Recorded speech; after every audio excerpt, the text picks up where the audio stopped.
This is the Wise Guy Radio Show, a podcast dedicated to educating and inspiring through conversations with today's top talents in the world of glass. We will be dissecting their journeys in hopes to deliver actionable content that you, the artist, can start implementing now, helping you grow not only as a creative spirit, but also a successful artistic entrepreneur.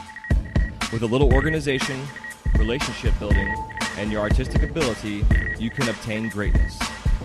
Climb aboard, whether an artist, retail owner, or enthusiast. We have a ton of fun in store for you. Welcome to the Wise Guy Radio Show. You're listening to the Wise Guy Radio Show.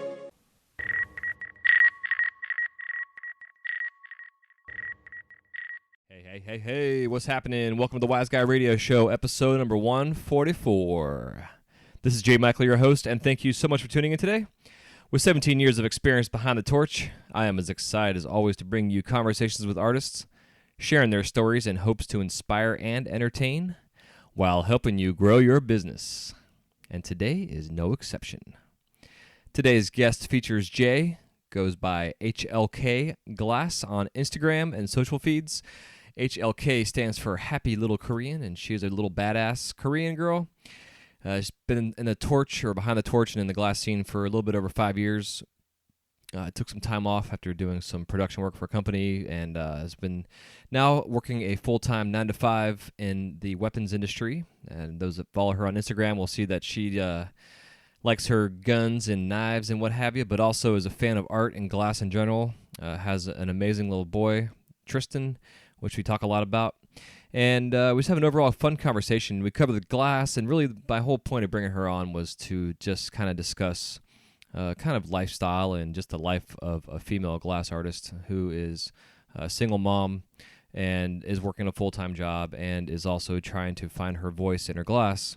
And she gets into a lot of her kind of topics of discovery, especially for 2017 and kind of this little path that she's on.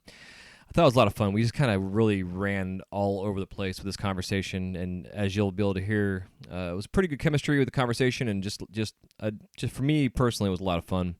This was recorded a little bit late at night, so myself personally, as the interview went on, I became more and more tired. Literally, we ended the interview around almost 1 o'clock in the morning, and I got a little goofy and delirious towards the end, as you'll hear. And but that being said, it still was a lot of fun. So definitely go check her out. You can find her on Instagram. Again, her Instagram page is at HLKGlass. I'll have all her information in the show notes.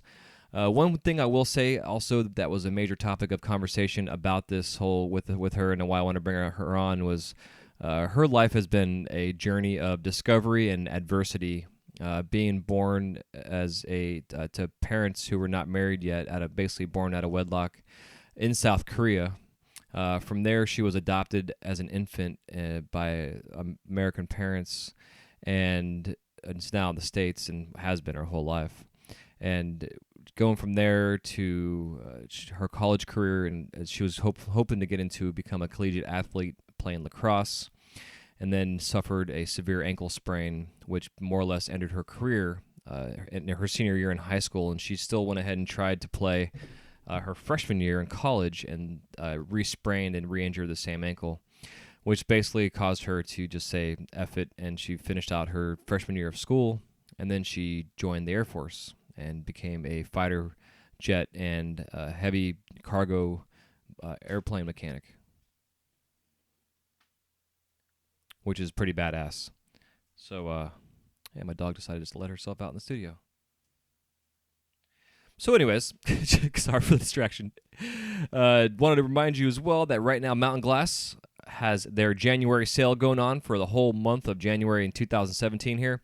You can get Golden Gate tubing for 35% off right now, and they also are running a contest, I should say, more than it is just a competition, where if you are using the Golden Gate tubing for your work, you can then send them pictures of what it is you're making, and then they're going to pick and vote and rate their favorite work made by whoever the artist was.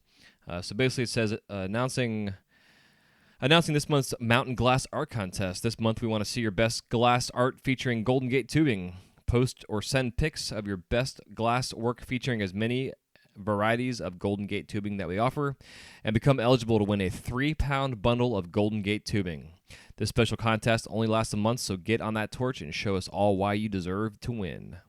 And if you get their emails, definitely you'll get that. You'll see in there, or you can just go to their website, mountainglass.com, their homepage. You'll have a little thing on there talking about the contest. And click the link. It has further details on how to either submit your photos or to post them, probably through your social feeds. And I'm assuming you would just tag Mountain Glass in there and let them know that you're posting some stuff using Golden Gate tubing. I think it's pretty badass. Little contests they're having, as well as a chance for you to try out some of the Golden Gate tubing if you have not yet tried that stuff out. It's pretty nice stuff. I like all the different variations and color combinations and different stuff. It's pretty sweet. And right now, if you are hearing this episode this week, the first week of January, they have right now their sale runs from a new sale they're doing. Their Get It Quick runs from January 4th through January 6th, 2017. You can get their shot bore rod and tube at 35% off. Just put in the code SHOT, SCHOTT, at checkout. And then also for all you soft glass nerds, they have their CBS Euro bars at 20% off through January 6, 2017. Just put in the coupon code CBS104 at checkout. And again, this ends on January 6th, and it began on the 4th. They also were letting you all know, too, that they have some new colors in stock. They got their absinthe and maple syrup transparents that North Star Glassworks has produced, as well as new dark blue slime from Troutman Art Glass. And all three colors look pretty amazing. Looking forward to get my hands on some of this stuff myself. So, and then just their normal January sale is, their Golden Gate tubing, is 20% off, not 35%. So 20% off Golden Gate Glassworks tubing for the entire month of January 2017. Ignore the first I said about the 35% off because that is not true. So just put in the code GOLDENGATE at checkout, GOLDENGATE at checkout to receive 20% off Golden Gate tubing. So other than that, I'm going to keep going on here and get on the website and keep getting things going. I went on there yesterday and cleared a bunch of crap up to get it to be more usable and user-friendly. You can go on there if you have not yet subscribed to the newsletters and podcast previews and episode stuff. There's a new little thing on there you can get, and as well as the newsletter itself. If you are subscribed, pay attention to what we're going to be putting out our newsletter on a regular basis now every week, giving you some insights into what's going on here at Wise Guy Media. Between the new online courses that we're getting going, I'm officially set up. I'm just waiting for one little piece of equipment to come in so I can begin the actual filming of the classes. But in the meantime, I'm going to be doing some filming and offering some free technique stuff here pretty soon, which I'm excited about to get you all rocking and rolling with some of these new classes we're going to be offering. So in the meantime, thank you for tuning in to episode 144 featuring HLK, or Jay, you can call her by her first name. And definitely check it out. Stay tuned for the entire episode. It's about 2 hours long, a little bit more than that. We had, again, a whole shit ton of fun talking. So enjoy, and we'll talk to you next time on the episode 145, I guess it'll be. So until then, take care of yourselves. Love ya. Talk to you soon. Peace.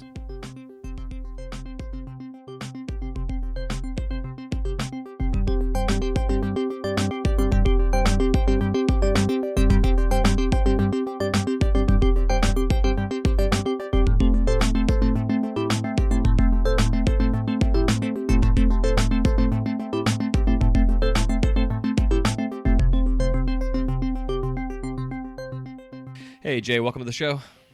Hello. Thanks for having me. Yeah, not a problem. It's an honor to have you on here. Your story is pretty wild and crazy. Everything from being adopted to being a member of the Air Force and lacrosse, and you have a 9-to-5, and you have an awesome little glass thing going for yourself, along with following you on social media and all your food and your life in general. It's just, I thought you were perfect for this show.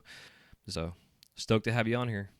Dude, thank you so much. I'm actually pretty stoked to be able to talk to you and get this thing going. So Hell yeah. So before I get too out of control and sidetracked, if you want to start off by telling us your origins and how you were introduced into glass. Well, basically it started because I started smoking weed again. And it was after I was out of the military and had my son. And I just kind of got to a point where I don't know if it was like postpartum depression, but I just knew that there was like this change I needed to make in my life. And so, for whatever reason, I just like started smoking weed again. And through smoking, I met people who blew glass. And I had a friend in San Diego. I'm actually still good friends with him.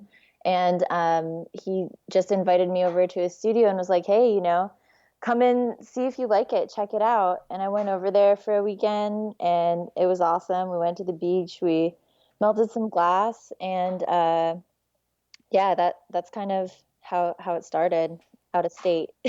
Heck yeah. um, but eventually I got in touch with the person who gave me my first lesson. His name is Natty Franco. Dude, Natty's the fucking man. Like, he invited me over to his home studio, and gave me like my first formal lesson and just showed me basic stuff, but it was so amazing. Like making cane, frit, encasing an opal. I mean, just it's like stuff that we kind of like look at now and be like, oh, that's not really anything too killer, but Right. to me, yeah, but to me, it blew my fucking mind. So I had a lesson with Natty, and then Natty started working in a production studio, and he invited me over, and I met the owner, or like the partner or whatever, because there's two people who own the company, and they were like, yeah, come and apprentice, and I was like, all right, let's do this. So I started apprenticing at a production shop. Eventually, they told me I was good enough to get paid. So then I started working there full time, making pendants, and learned how to make a spoon and little things here and there.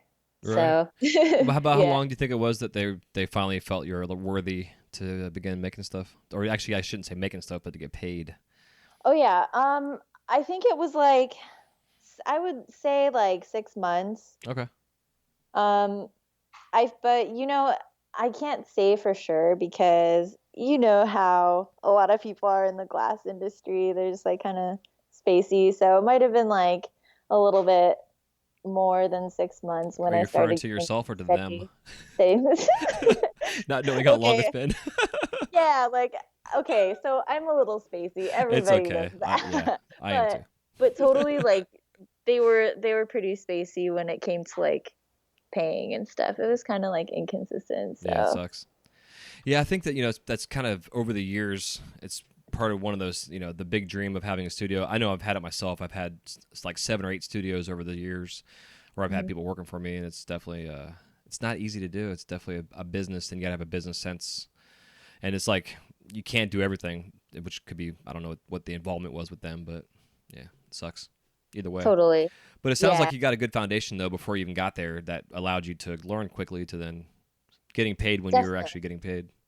Yeah, and I've always been really into art. Like as a child, I got published and like was in gallery shows for different art mediums and stuff. So I feel like having a background, not very, I guess not really like a formal collegiate background in art, but just like that little bit here and there and up through high school, I feel like that helped me. So Yeah, hell yeah. It definitely. Did you get into any kind of like sculpting, like clay, any kind of thing like that? actually still kind of mess around with clay to Oh, this cool. day. Hell I yeah. don't throw on a wheel or anything because I've tried that a few times and I would have to sit down and like take a formal lesson Dude, to I throw on cannot a wheel. center clay to save my fucking life. Holy shit, Right? that is hard.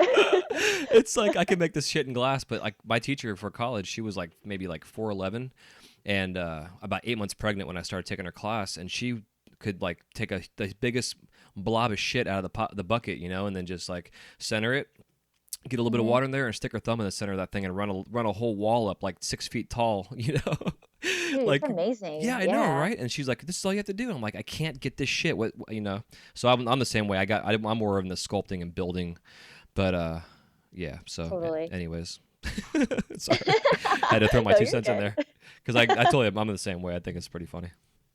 It's actually kind of nice to hear another glass artist say that they also do things in other art mediums because um, I don't feel, well, I kind of feel like some people probably get tired about talking about glass all day, especially because the hype is so real now, and everyone's always like talking at them or trying to Hmm. pick their brain about glass. And I'm always like, hey, do you do anything else to supplement that? Because I I don't get tired of things, but like sometimes I just need like I guess a change of pace to focus my mind in a different way on in a on a different medium. And so I always try to see if there are other artists that like do clay, or I think a lot of us generally draw, or Hmm.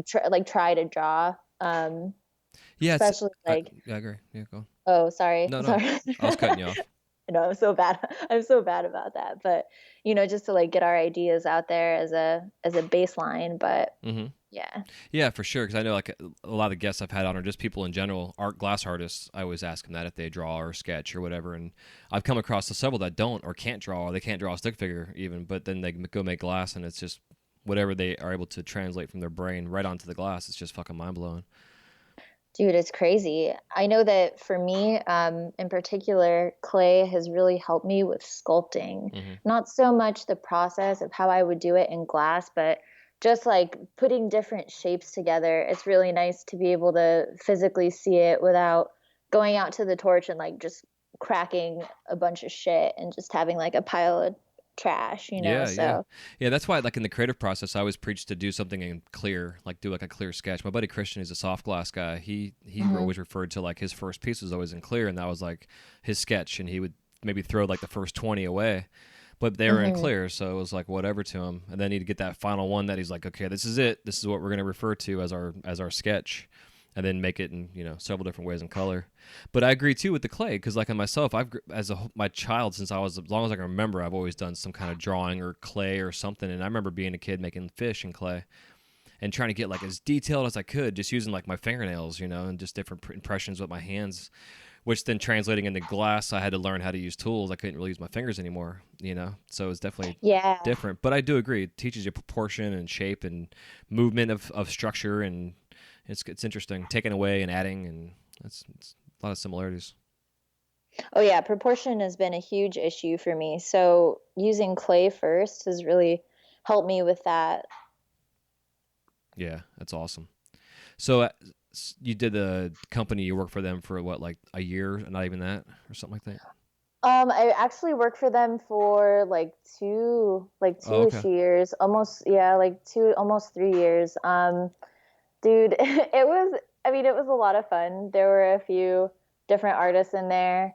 And it was like a big facility. I learned a lot of things that I wouldn't have learned on my own, like crucible pulls and mixing color. Like I helped with a lot of tube pulls and making color, and that was really interesting because that's not a side that's generally taught. Mm-hmm. I don't think in like basic production. And I made like learned how to make a solid spoon, vac stacks. I kind of just learned like a little bit of everything along the way, being around different artists. So that was cool. But the company disbanded over like a period of one night, like over one event in one night. And Mm. I just like, yeah, there was some fucking crazy drama, and they disbanded the company. And so I got told that like I didn't have a job anymore. Um, I got invited to go down the street, ironically, to a different studio with one of the business partners, and I was like, "Nah, I'm good." And then the other one was like, "Oh, you can stay here and like run this shop," and I was like, "Nah, I'm definitely good on that." So I basically just like broke ties with both of them, and then I was like, "Well, I guess I need a job first of all because I have like bills to pay. I have a kid." And he's always, going to be my number one priority. Mm-hmm. So I got my 9 to 5. I work in the weapons industry now, and I just like saved up a bunch of money, bought myself a Herbie, uh, which was like, dude, the day that I got here, I was just in so much shock. It was beautiful. So pristine, like opening that box, and Tristan was with me too. He's like, "Oh, your torch is here."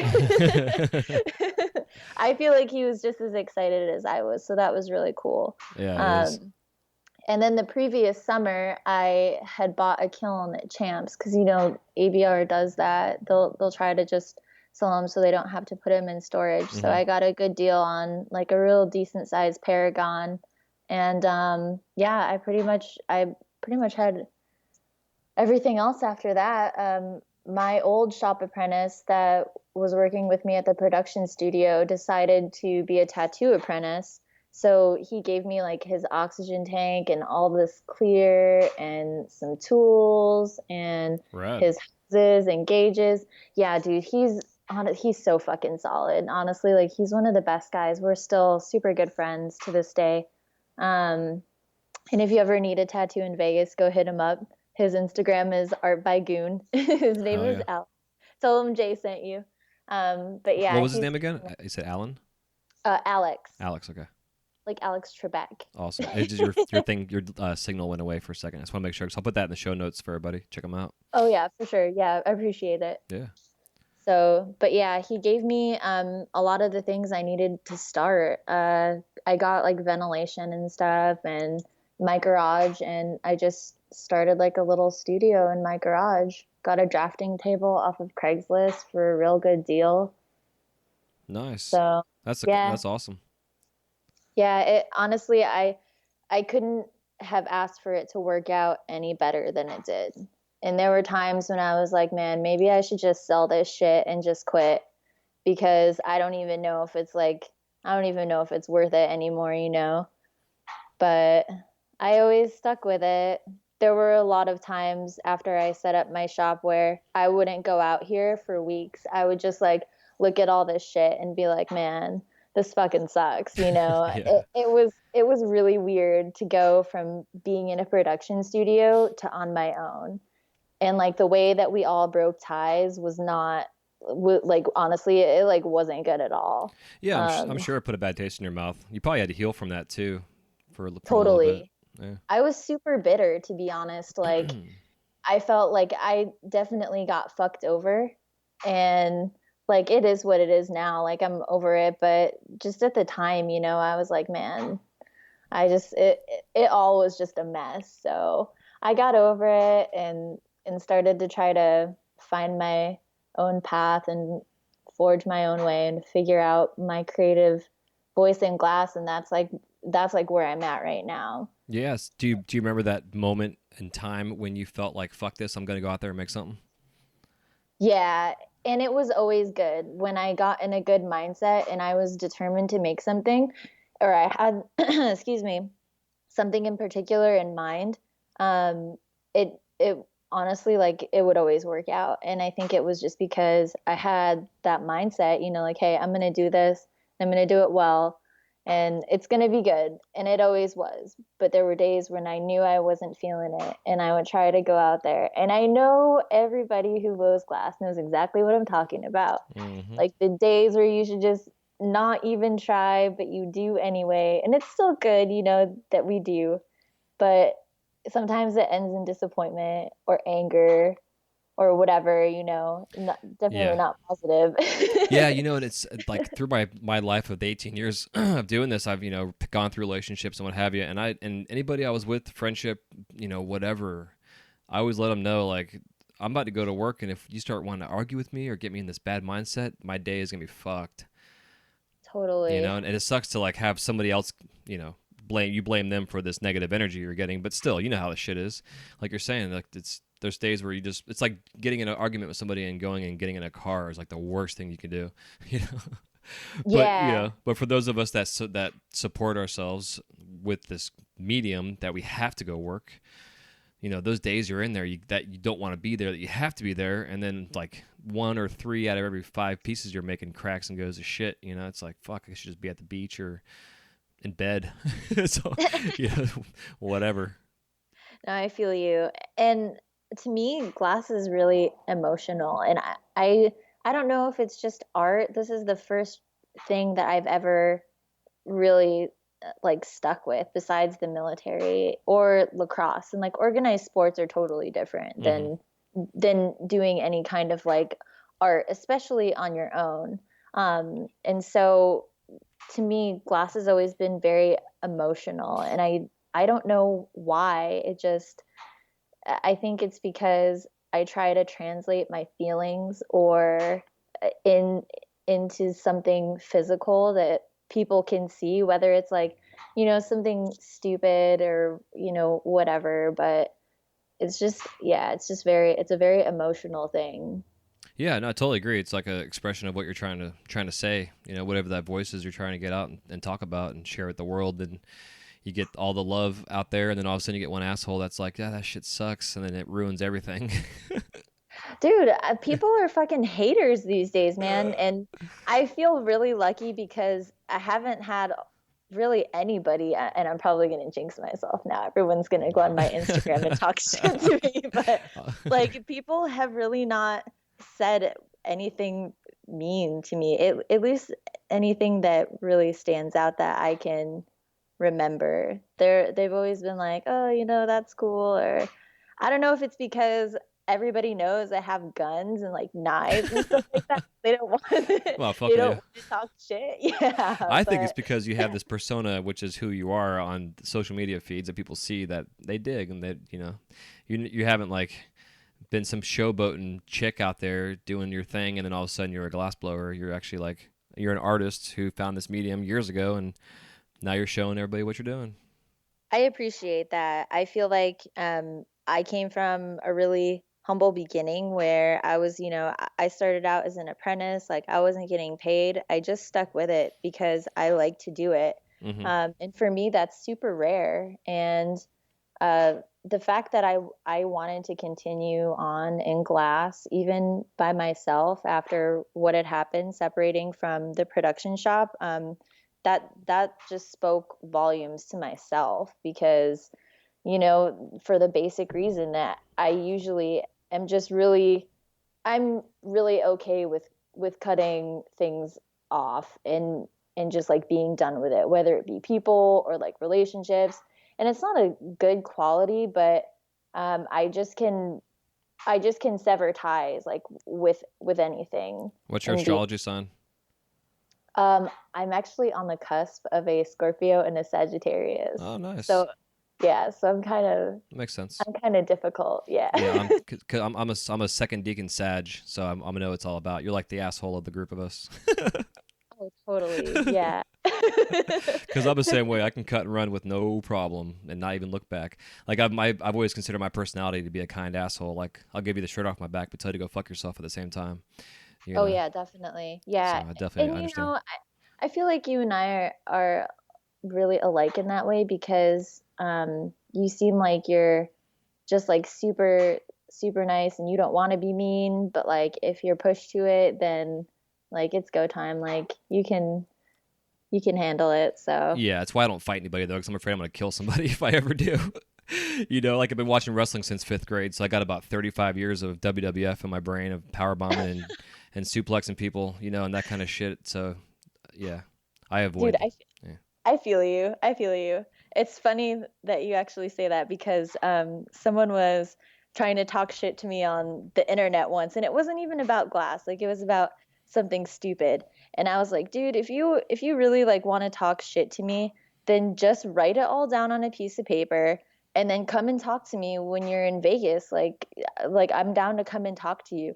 And their exact words were, come and bring your guns and knives and try to kill me. I'll be in the age showroom. And I was like, dude, I don't need a gun or a knife for you to come and like say what you're What the trying to see at the fuck? internet. Dude, it was so fucking weird. It was Yeah, it's just crazy. so weird. Like I'm not gonna bring a gun or a knife into a casino or like a showroom anyway, but Yeah, I don't even pack like that. So I don't know. It so was just gangster. it actually made me feel kind of like a badass. I'm Like sure. damn, you think I'm gonna come and like fucking put a nine in you? Shit.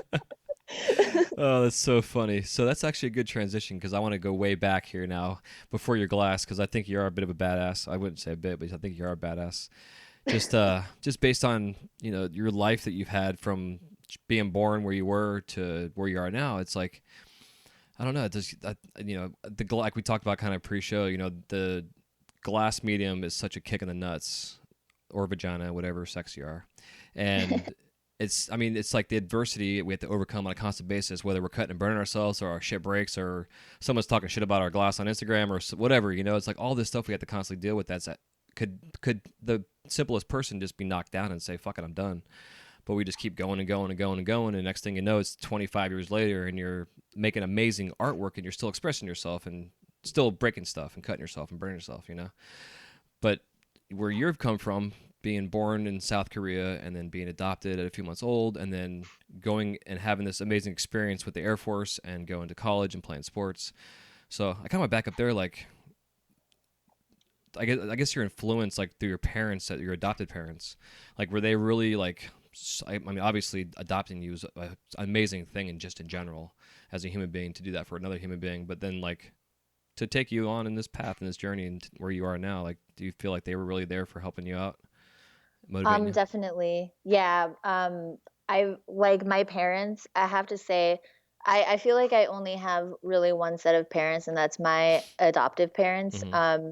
And I I feel so blessed every day to be alive because in South Korea, if you are a child born out of wedlock, and you're not put up for adoption, um, well, you go to an orphanage and or your parents keep you. And if your parents decide to keep you or whoever, like your mom or your dad, they're basically just like shunned from their family. So it was a very realistic, it was just a very real possibility that if I was not adopted, I would probably be dead by the time I was like 14, or I would be a prostitute. Like they're really prevalent over there, juicy girls. Right. Um, and so, um, my parents, man, like they're just, man, they're just so awesome. They've always supported me every decision that I've made that was good, like for sure good. Even glass, my mom's like super religious. She's Italian, so she was like, hardcore religious, kind of like by the book. Mm-hmm.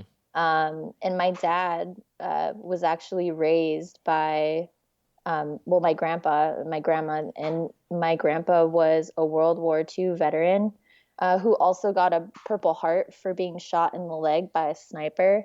And then he turned into a pastor. So, like, that's just like a little bit of a background on my parents. So, super religious, like, super, like, strict, you know what I mean? Mm-hmm. And when they found out that I was going to, well, I was like making pipes, um, they were kind of iffy about it at first, but my dad actually bought me my kiln at Champs. Nice. Yeah, and then my mom, she went to Age, like my second Age, and like walked around the showroom with me and stuff. And dude, it was so cool. That's amazing just to have I had them exposed to that like that. I would never ever picture my mom walking around a room filled with fucking bongs Right. ever. And a bunch of crazy burly stoners. Yeah, it was so cool. She It's met awesome. like dude, she met like a bunch of people. She met Bertoni. She met who else did she meet? I think she met I know she met Bertoni for sure. She met one other person. I can't remember who it was, but she had a good time. She was real cool, and like everyone was kind of like looking and wondering like who, like who's that older lady who looks super uncomfortable. Right. But yeah, but that was my mom, and it was awesome. So they've really been there for me in all aspects of my life, being a parent, helping me with my son, like giving me real solid advice, respecting how I want to raise him and live my life. And yeah, it's been real cool. Yeah, it is. So then you got to college and you're said you were really big into sports and stuff and playing lacrosse, and then you snapped your. You had, I guess, yeah, you had a grade 3 ankle sprain. Yeah, that sucks. Yeah. So that was like not even walking on that foot, huh?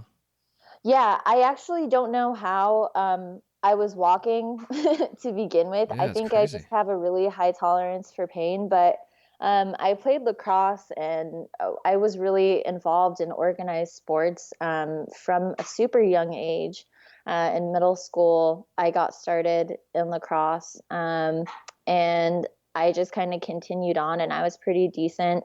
I played on a elite traveling team, and we went all over the country, and just got looked at by schools. I would go to lacrosse camps at different colleges. I grew up in central New York, so I went to Syracuse lacrosse camp and I went to Duke super elite camp for a summer. It was the summer going into my senior year, so that's when I was real hot on getting recruited, and um, my parents like brought me down there for a weekend, and I got exposure to all the schools in the South, and I ended up spraining my ankle and pretty much sitting out all of my senior year.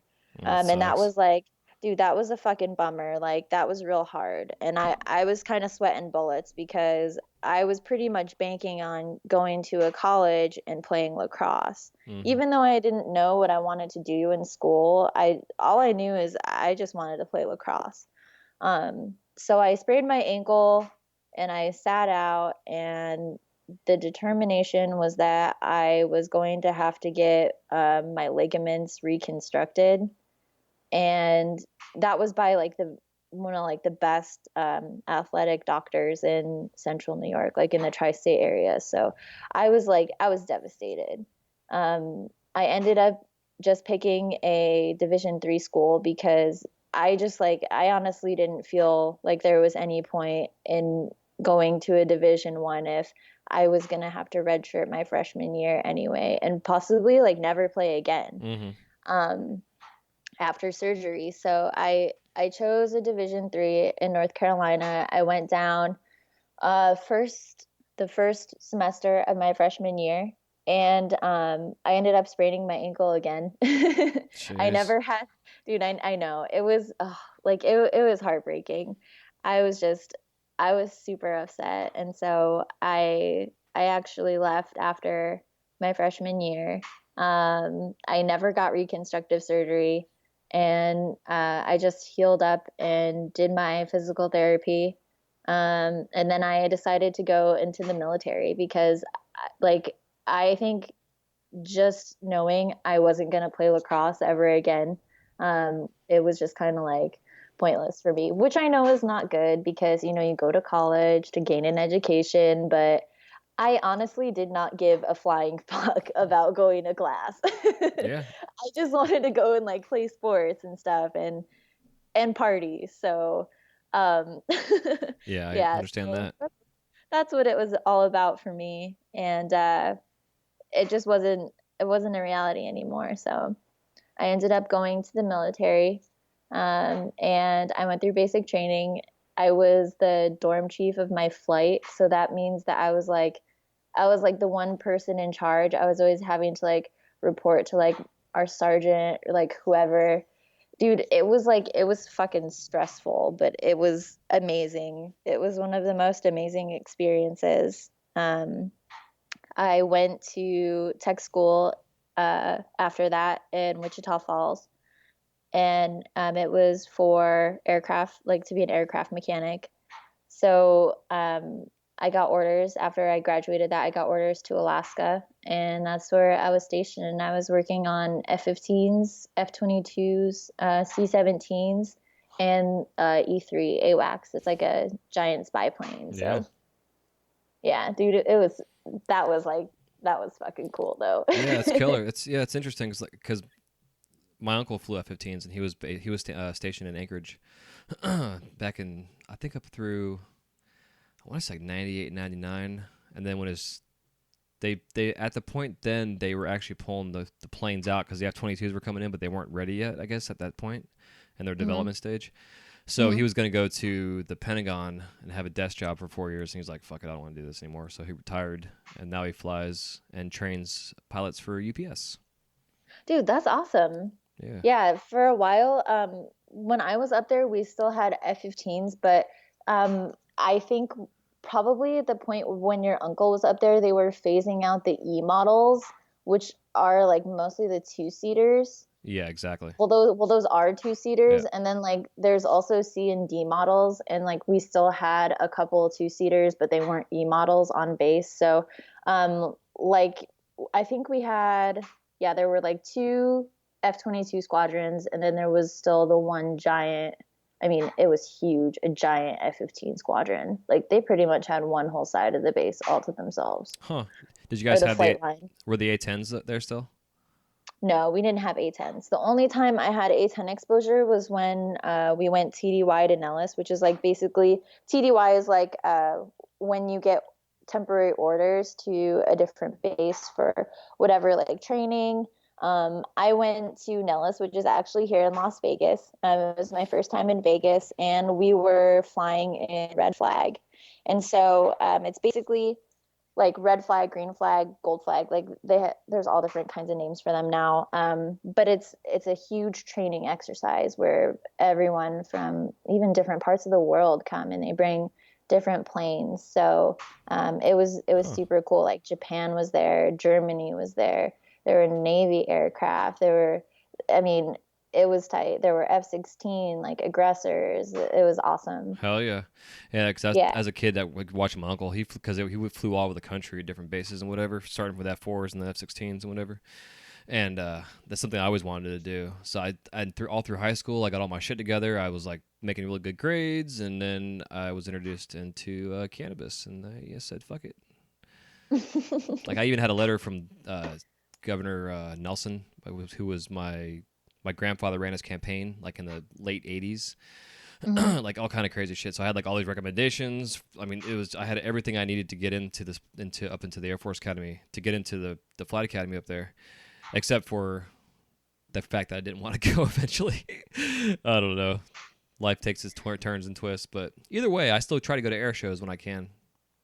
Oh yeah, the air shows are great. We had an air show up in Alaska when I was stationed there, and it was a good time. I actually got to help run the event, and it was real cool. I just in general like being on the flight line. I never really liked the downtime in the shop, even though obviously it was necessary, but I always really liked being out there to launch the jets and do like troubleshooting on the line, even though it would be like -25, like just so Jesus. unbelievably fucking cold. Yeah, I've never experienced a cold like that. And even though it's dry and it's tolerable to an extent, it's still insanely cold. Dude, it's under 65 degrees Fahrenheit. To me, I wouldn't be able to survive. I remember when springtime would come and I would look on my phone and I'd be like, oh, it's 32 degrees out. I'm just going to walk outside without, in a t-shirt, without a jacket. And it's awesome. And now I'm like, man, it's 55 in Vegas. Why don't I have heated seats in my truck? Yeah, exactly. No, it's so funny. We'll have an app for that one day. We'll have like a heated seat app or some shit. I'm surprised someone hasn't come up with it already. Yeah, right. I know. Our phones get hot That's enough as they your are. $1 idea. Yeah, we'll just play a bunch of Pokemon Go. It makes your phone really hot because it's taking all the battery off the sumbitch, and you can just put that in your back pocket and you'll be good. Dude, I never downloaded that app. No? Everyone was like making a big deal about it, and of course I have to be like the angsty fucking teenager. I was Be like "Nah, that for fuck the first. that. Yeah, I was like that for like 3 Fuck days. that shit. Yeah, I was that way, and then all of a sudden, all the artists over where I work at, they're all like at the park on their breaks, walking around, catching shit and having fun. I'm like, God, I miss this. I want to have fun with them. So, and I had no idea even what the hell Pokemon was. And my son, who's now 9, he's all about it. So like, I started playing it to learn it for him, and it's become my own obsession. Oh yeah, that's right. Use your kid as an excuse, Yeah, man. it's yeah. I'm 40 years old and I play Pokemon Go, and I don't give a fuck what you think. I love it. It's fun. We're all judging you right now. Good. Don't worry. Please do. I'm a badass Pokemon trainer. Watch out. Go Team Instinct. I don't even know what that means, but I It's wish you okay. the best of luck. My wife doesn't either. Whenever I like explain things to her, like you can with the augmented reality with it, you can actually like have these animated characters in your real space, which is amazing. Which is one of the things about it that turned me on was just the technology. So I have fun with like catching Pokemon now in the house, and I'm like, I was cooking the other day and making my lunch for the week, and all of a sudden like Pikachu pops up in my house. I'm like, oh shit, I bet you can line him up. So he's like coming out of my pot on my stove, and sure as shit, I was able to have him like I opened my lid up and there's Pikachu in my pot, and I got a whole video of the thing. It was freaking crazy. So I showed it to her. I was like, hey, I was cooking last night and this thing popped out of my pot, and she's like, was it a Pikachu? And I'm like, yeah, how'd you know? She's like, that's the only name of the Pokemons I know, so I'm just guessing, kind of thing. It was so funny. She's a trooper for listening to all my rambling bullshit about this stupid game, but enough about that. So It's all right. I used to be a gamer, a PC gamer, nice. and a little bit on the Xbox. I got an Xbox too. Hell yeah. I had one until I had the Red Ring of Death, and then it became a doorstop and then a piece of garbage. Yeah, man, that was terrible. And the 360 was my first console. I thought it was the coolest thing. I was like, oh, look Mm-hmm. at this. And then I got a red ring, but I only got one. I never got all four. Yeah, mine was like and what sucked with mine is I bought mine from somebody else. I actually traded a bubbler, which is crazy. So he had like maybe like 10 hours on this thing, so I didn't have any receipts or anything for it, so I couldn't even get like the warranty or anything to prove that I had bought it myself. Oh, damn, So that sucks. That's a bummer. yeah, I was like mid Gears of War, and all of a sudden the thing kills on me. I was like, oh, son of a bitch. I was really into Call of Duty. Yeah, me too. Naturally, I like the shoot 'em up games. Right. Yeah, I'm in the same boat. That's why on my phone even I've got some zombie games I play that are pretty gnarly for shoot 'em up games. Oh, I'm not really a big like phone gamer. I think it makes me mad because the screen is so small and it's just like really different, so I get super frustrated. Plus I have a tendency to throw things, and so Oh yeah. I've broken enough phones in my life to know what my limits are at this You are a point. badass. Holy shit. Throwing phones and Dude, I carrying got a knives and wicked guns. temper sometimes. Jesus. Yeah. Watch out. I got a temper on me. I think it's the Sagittarius Yeah, side. it is. I explained that to my wife. She's like, "You're yelling." I'm like, "No, I'm not. I'm passionate. I'm talking loud. I promise you. I can show you what yelling is, kind of thing." Because I get all fired up. It's like, man, I need to Oh take yeah. a cold shower and cool off a little bit.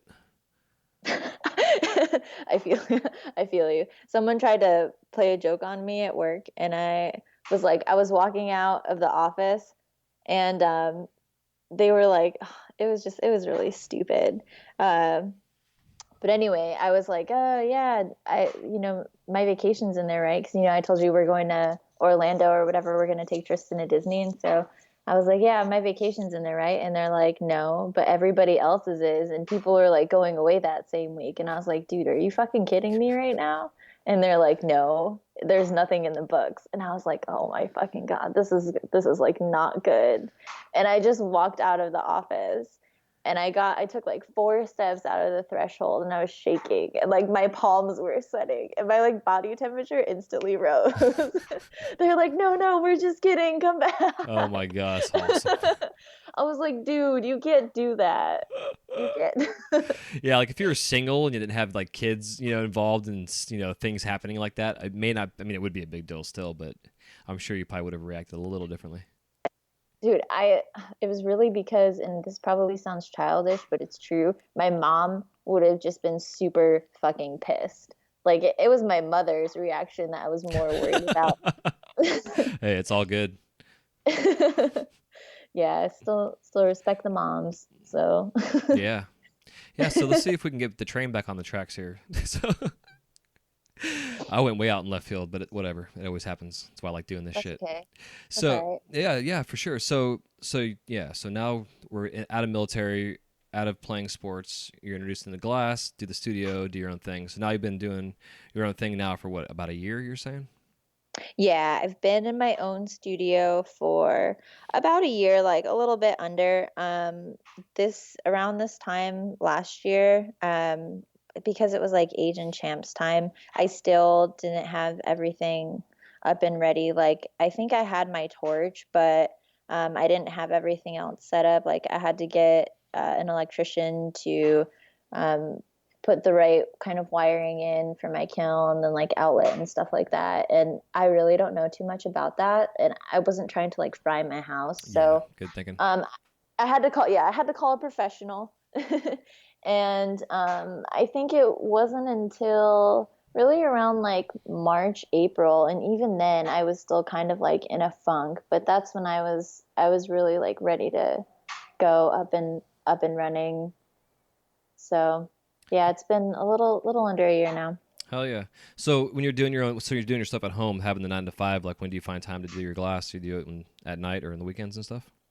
Yeah, I do a lot of my work at night, and like you said, well, I don't really have a set weekend. I just kind of like do it on my days off. Okay. But yeah, whenever I can really fit it in, or if I have like a particular idea in mind and I only have a little bit of time, like I'll make sure that I can get out here. And Tristan's really cool about it. He usually comes and like hangs out with me, and he'll watch a movie, or like sometimes he'll sit with me. I have glasses for him and stuff. So Nice. yeah, he's got like his own little thing going on. When the weather's nice, he likes to color with chalk or ride his bike or like mess around with the dog. Like the dog's always in here too. It's kind of like our second living room. Nice. Yeah, it's killer. Yeah. He's got a nice like wingback chair and like a recliner. Hell yeah, fancy. Yeah. So what do you find like your focus right now is with your glass? Like, 'cause obviously you're not trying to like build a business or, some kind of mega empire. Your sounds like it's more of like a creative outlet for yourself, since you have a job that you don't really consider a job that you enjoy doing. Totally. I make really good money, and like how I just like support myself on in the weapons industry, which is like really cool. Because I feel like stress really it hinders my creative process. So like when I'm super fucking stressed out about glass, it's really difficult for me to be functional. Which I still am like trying to figure out how to work through that. But right now, I've actually been having a huge problem with figuring out my MO in glass or finding my own voice. This has been like a constant problem. This is a huge reason, pretty much the only reason why I wanted to sell all my shit, because I just felt like I wasn't going anywhere. Like I couldn't make anything. I didn't have good ideas, whatever. Just a lot of like negativity surrounding that entire thing. So this year I decided that I'm going to use Tristan as my inspiration. I got really well known for making sriracha bottles. And so I'll get back to it eventually, because a lot of people ask me all the time for them and things like that. So like, I hear you, I got you. I promise I'll get back on the hot sauce wagon at some point. Mm-hmm. But right now I have to expand my mind in another way, and going back to production is not it. So Tristan is always with me in my shop, usually, pretty much always. And he gives me a lot of really good ideas. And even though he's only 4, going on 5, he's just been like a really big rock for me. I have like anxiety, believe it or not. A lot of it is social, but sometimes my anxiety just kind of comes on when I have to make a decision. I'm really indecisive naturally, and it's gotten worse with age. I don't know why, but especially in glass and being on my own and having this freedom to do whatever I want. That's really scary to me, actually. Yeah, it's a weird concept for sure. Yeah, it's totally strange being able to pick whatever color I want, and then there's like 100 different colors that I could pick, and like, oh, like what about this? What about this? So Tristan actually helps me make a lot of decisions, and it's kind of nice that I don't have to think about it. And honestly, he gives me some really good suggestions. So I decided that this year in 2017, every day I'm going to at least try to remember to ask Tristan for an idea to manifest in glass. or I'll just make something with him in mind every day. And I'm just gonna kind of see where that takes me. And so far, I know we're only on like day 3, and I haven't made anything today, but dude, day 1 and 2, like he fucking killed I it. saw. Impressive. Everyone was like, "Damn, Jay, that thing's awesome," Yeah. and that made me feel really good. Yeah, so Yeah, because I was wondering where that came from, the inspiration. Because I'm like, oh, a little pufferfish, that thing is badass. But like, all right, so you're in Vegas and pufferfish, and there's no water around you. So where's this coming from? You know, kind of thing. So yeah, it's killer, yeah. and it looked great. I mean, you obviously have an idea and concept of how this medium works to be able to get that out there and use some basic tools to make a really. I mean, to me, it was pretty detailed, even like the patterning of this the skin of the fish, if you want to, because pufferfish don't really have Yeah. scales. They're kind of weird. They are, yeah. They're a different family in their own whatever, like little species thing, whatever you Mhm. want to call it, Yeah, genus. You know, I don't know. I don't remember all that stuff from earth science. I'm trying to get fancy, but yeah, it's okay. I actually I learned a lot about them in the process. And Tristan had some good little facts. He is super into ocean life and like sharks, dude. He loves sharks, an insane amount. He knows about pretty much almost every kind of shark you could think of. Goblin sharks, like Rad. wobbegong sharks, like hammerhead sharks, great whites, like reef sharks, and he can tell you the difference just by looking at a picture. He'll tell you exactly what it is. It's crazy. Like, so I'm not surprised that the first couple of days were ocean life things. Hmm. Coral was day 1, pufferfish he's been asking for, and he finally like said it again. So he found me a picture. I let him pick the picture, and I let him pick the picture of the coral too. And we just kind of like went at it. And he sat out here the whole time. He was watching Harvey Birdman, which like I don't really think that's a kid's show. And but he's cool, you know. Hmm. Like I don't think he really picks up on like the bad stuff. Oh, it's okay. My 9-year-old today is like, you remember Harvey Birdman, Dad? It's so funny you're bringing this up because he totally said the other day, he's like, remember Harvey Birdman? I was like, yeah, I haven't seen that show in forever. Where's this kind of? I think we were talking about like Hawkman or something from DC. I don't remember what the hell how it even came up, but he brought it up, and I was like, that's completely out of left field. So it's kind of funny you're bringing it up now because he was doing the same thing the other day, and I'm like, yeah, that's kind of adult, but not really. It's kind of weird. It's a fine Yeah. line. It's a weird line. Yeah, he was like, "Oh, Mom, Scooby Doo's on here." I'm like, "Oh, okay. Well, then I guess it's like okay that you're watching it. You know, I mean, like you're cool." So, That's funny.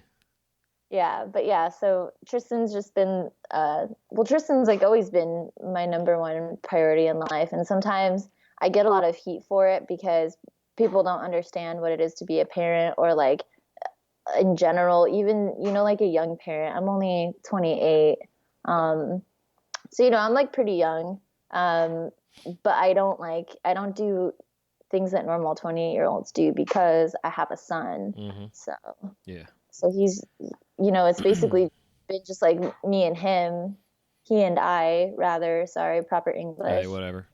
It's good. I But say double on whatever. I mean, I won't even go there. I'm gonna keep my mouth shut. but yeah, so I feel like it feels really good and really fitting. Like I'm really comfortable with him influencing me so greatly. You know, I guess it's normal. Well, He it's fun too. influences all other aspects. Yeah, So and he's like got his little brain growing too, so he's got all this fun imagination. But it also sounds like he's pretty fucking smart already, catching on to like understanding genus species of different sharks and stuff, being able to point them out and tell you what they are, and it's pretty rad. I think he's going to be a fun little influence for you. And I'm kind of wondering too. That being said, do you find that your job that you have, your 9 to 5, that is a creative outlet for you also? So a lot of your creative juices are going there, even in a different space. Does that make sense? um, I don't feel like I totally get what you mean. And like, yes and no. I feel like it's not my creativity that's going there. I feel like it's just my energy that's going there Mm-hmm. because I'm not like, I work in the, you know, like I work in weapons, and like, even though I'm not around actual guns all day, just being present in that facility just makes me like have a heightened awareness of things that are going on around me, and you know, like what's happening, and just like the commute, honestly, I know this sounds stupid, but sometimes it's really stressful to drive from like my job, which is in the middle of the strip, to like go pick up my son and then like go pick my son up from school and then bring him home and then like make him dinner and do all this shit, like feed him, bathe him, make sure he's doing his homework, like make sure he's not fucking with the dog, like whatever, you know what I mean? So by the time it's like 8 o'clock, 9 o'clock, sometimes like 10, and I'm like, all right, I finally have time to myself. I'm like, dude, like I'm fucking tired. Yeah, time to get stoned and get on the couch. I actually don't smoke anymore. Oh, well, how about that? Well, never mind. Yeah, I stopped smoking about a year ago. I just had really like bad anxiety. I don't know why. I sold all my dab rigs. Like I don't have a torch. I actually have to go pick up a banger so I can make someone a XL carb cap and make sure it fits. But I've got a few pieces, like they're just dry pieces in one like bong, like my old school roar. That was like my dream piece. I know it sounds super gay because everyone's all into the super work stuff, but man, I will never forget going into my first head shop and just seeing the roar display. They were so tall and pristine looking. Oh, yeah, They totally. had all the light shining down. I was like, Yeah. oh my God, I want one of those. Yeah, like the old school, like the real roars, not the import, rip-off, knockoff, generic ones. The real ones were like, it was some sweet stuff. Yeah, mine. I got mine through a friend, and right before I bought it, I sent a picture of the signature because every roar blower has their own signature. If they were made in Germany, and so I sent a picture to the off to Germany, and they were like, "Oh yeah, no, that's legit. That's legit German roar." Nice. So I kept that around. And then I have this like weird Bertoni spoon, and he knows I have it, but it was given to me. He was blowing glass. I think he was doing a demo at a shop, and my old boss was there, and he had like electroformed it, and it's got this like weird like dotted creature with like eyes on it and stuff. And he didn't like it, so he threw it in the trash, and then my boss went and got it, and then he gave it to me like years and years later. So Rad. so I have this like weird Bertoni spoon. Hell yeah, he's been one of my favorite artists for a long time. He's super cool, and he's got nice looking dogs. Yeah, no, I've been watching his puppies all over the country with everybody else running around with them. The Pigglesworth clan. Yeah, it's so fun. Man, I want one out of the next litter if he has one. I know. My wife and I we were at that point in time when she first had the first litter. We were both like looking at getting a. I'm so tired. I can't even think what the hell it is. Oh, a little Frenchie. Is it? Oh yeah, I was gonna say a French bulldog. Yeah, so we were going between the two, and so I hit Ben up as soon as he posted about her, being pregnant and stuff. And I was like, "Put me on the list, dude." He's like, "Dude, it's already filled." It's like, I was like, oh, shit. All right, keep me in mind for the next round. And then Quill. Man, I had a Frenchie. Did you? Yeah. Sorry, I interrupted you. It's okay. I was gonna say I got to play with one of the puppies though, because Quill had one, and he was in town. I took a class from him like 2 years ago. And he had his little puppy. It was fun to see him. Yeah, I've seen like the Instagram videos of him. He's cute. I think his name is Escobar. Yes, there you go. Yep. I know it's something cocaine related. Yeah, probably. Or like, yeah. I don't know, I associate it with blow. Yeah, Pablo Escobar. Yeah. Yeah, cocaine. Yeah, for sure. He's a cute dog. Yeah, absolutely. I agree. I was kind of thinking earlier too when you're talking about with your job, because I was asking about the whole, creative outlet and stuff. And it seems like you're saying you have like this intense kind of like almost focus because of all the crazy shit going on around you at your job all the time. This awareness you have to have. And glassblowing is exactly that. I mean, you got to have like this intense awareness, kind of subconsciously almost, while you're also being creative in a conscious way. It's such a weird dynamic, And and I wonder too if that has something to do with it, like you don't even want to have, because that energy is being used up at work. You don't want to have to even expel any more of that energy to have any more focus to watch out for burning and cutting yourself or whatever. while you're trying to be creative on top of it. That was the thought I had earlier while you were talking about that. I'm like, oh, maybe that's me. Totally. Yeah. I find myself like making really poor choices in my movements in glass. If I'm tired or just like I don't have the right mentality, like it just totally throws everything off for me. I haven't been like super negligent in the sense that I like burn myself. I haven't really burnt myself that bad, knock on wood, at home, in my home studio yet, but I've like broken a lot of stuff, or I've just been really like lazy, or my moves aren't, in the right order, and so that just like ruins the whole piece, Mm-hmm. and just like puts me in a shitty mood sometimes because I'm already like tired, and when I get tired, I'm kind of like cranky. So Yeah, and that's a good point. Like anybody listen to this, if you're, like, because I know my point myself and other artists I've talked to as well. Like, you get to a certain point where it's like late at night, and that's usually when things go down. That are bad. Unless you've Mhm. slept all day and you're a night owl and you're working the night shifts normally. But typically myself, I don't have to.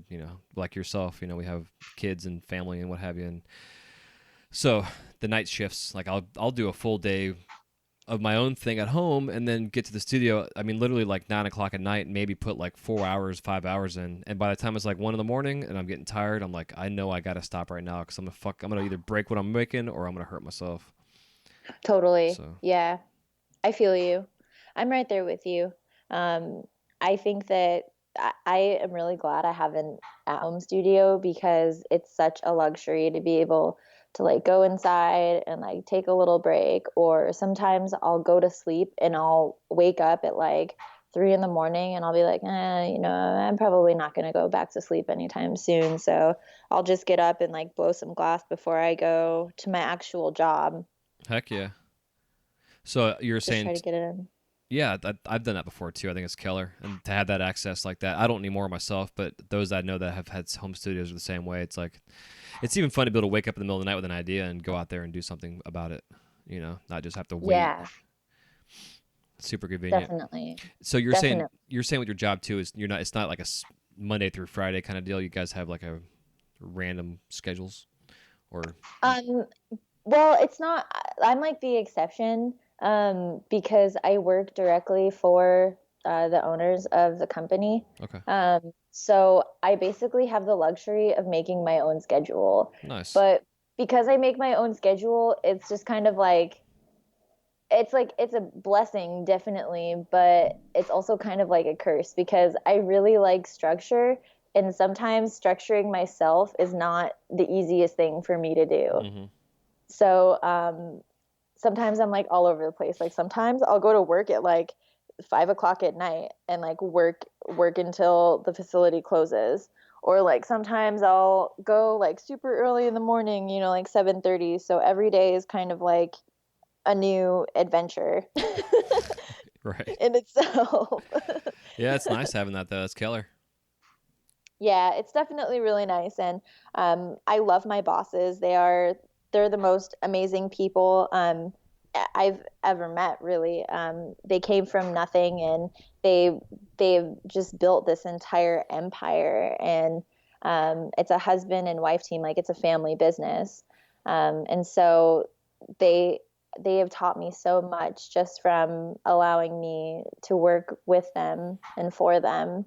And they've mentored me in a lot of different ways that have also helped me in glass as far as business because man, they're just great business people for sure. Yeah, it's awesome. That's definitely important skills to have, especially when you can like it's that whole best practices thing, like copying a company that does something well, and you can try and mimic it as close as you possibly can yourself. So Hmm. it's cool to have that influence for yourself, for sure. And how long have you been So working with those guys for? I've been working for them since I left the production studio, so for over a year now. Okay, Yeah, it's nice. been a little bit over a year, maybe like a year and like a few months. So Hell yeah. So with your glass now, and you're saying with your do in your inspirational days. Do you think like this the sea life stuff? Because to me, like the stuff I've gone through your page and seen your Glasswise, it seems like your sea life work that you've done is like it's on point. I mean, this shit looks really awesome. Do you think that that's kind of like maybe a niche you might find yourself getting into more, kind of go in that direction? Um, I can't say for sure. I honestly I enjoy it because I know that it excites Tristan, Mm-hmm. and just knowing that he is super stoked to open up my kiln with me in the morning before we go to school is like reason enough for me to like make a fucking shark every day. You know Yeah, what I that's mean? Or awesome. like whatever. So so I think like I'll continue to do it as long as it makes him happy, you know, or he has an interest in it. I've had a lot of requests for sharks. Like I started making sharks for Tristan. That was like the first thing he asked me to make. He's like, "Mom, make me a hammerhead shark with a dorsal fin." Yeah, that was his request. I could not forget the dorsal fin. That's Um, funny. so I made him one, and it looks kind of weird because the tail looks kind of like a goldfish tail because I was kind of like figuring it out. But the ones that followed after, they just like they got better and better, and so yeah, like yes and no. I think I'll continue to do it. Um, I've made a lot of sharks for family members because they think of Tristan when they see a shark. That's So too cool. yeah, so I think it's kind of like I don't know. I don't really have a definitive answer other than I guess we'll just see what my kid will Yeah. like. Yeah, I'll be curious myself because I've definitely been digging the direction you're going in, and especially now knowing the I guess inspiration behind it. It's pretty badass. I know that a lot of artists have uh, been encouraging me to pick one thing and stick with it, but and I trust me guys, like I hear you and no disrespect, but like that's just not me as a person. Like I've done so many different things in my life. I've had so many different careers like on total opposite sides of the spectrum. And so picking one thing and doing it forever is so unappealing to me. Like I can understand why like market yourself and make yourself a brand and like all of this shit, but and I mean it's not shit. Like so I don't mean to sound No, disrespectful but I know about what it. you mean though. I totally, yeah, I get it. Yeah, it's just it I guess I have a problem like with commitment. Well, but also at the same time, it's like talking with Skaz when I had him on. You know, he's talking about he makes his dragons and stuff, and he loves to make them, and they've been getting cleaner and better and better and better as he does them.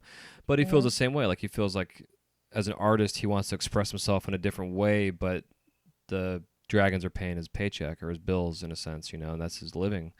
So it's kind of this double-edged catch-22 kind of gimmick, you know. So it's if you can afford to avoid going in that direction, I'm all about it because you get a chance to explore different things and figure out what it is you're doing. Because again, you know your medium enough to where you can potentially make whatever comes to mind or whatever's inspired, you know, from your son. So it's I think you're in a fortunate, you know, blessed little space to be able to afford again to have the luxury to not have to be a glassblower for a living. You have the you know, it's to me, it's for you, it's a lifestyle.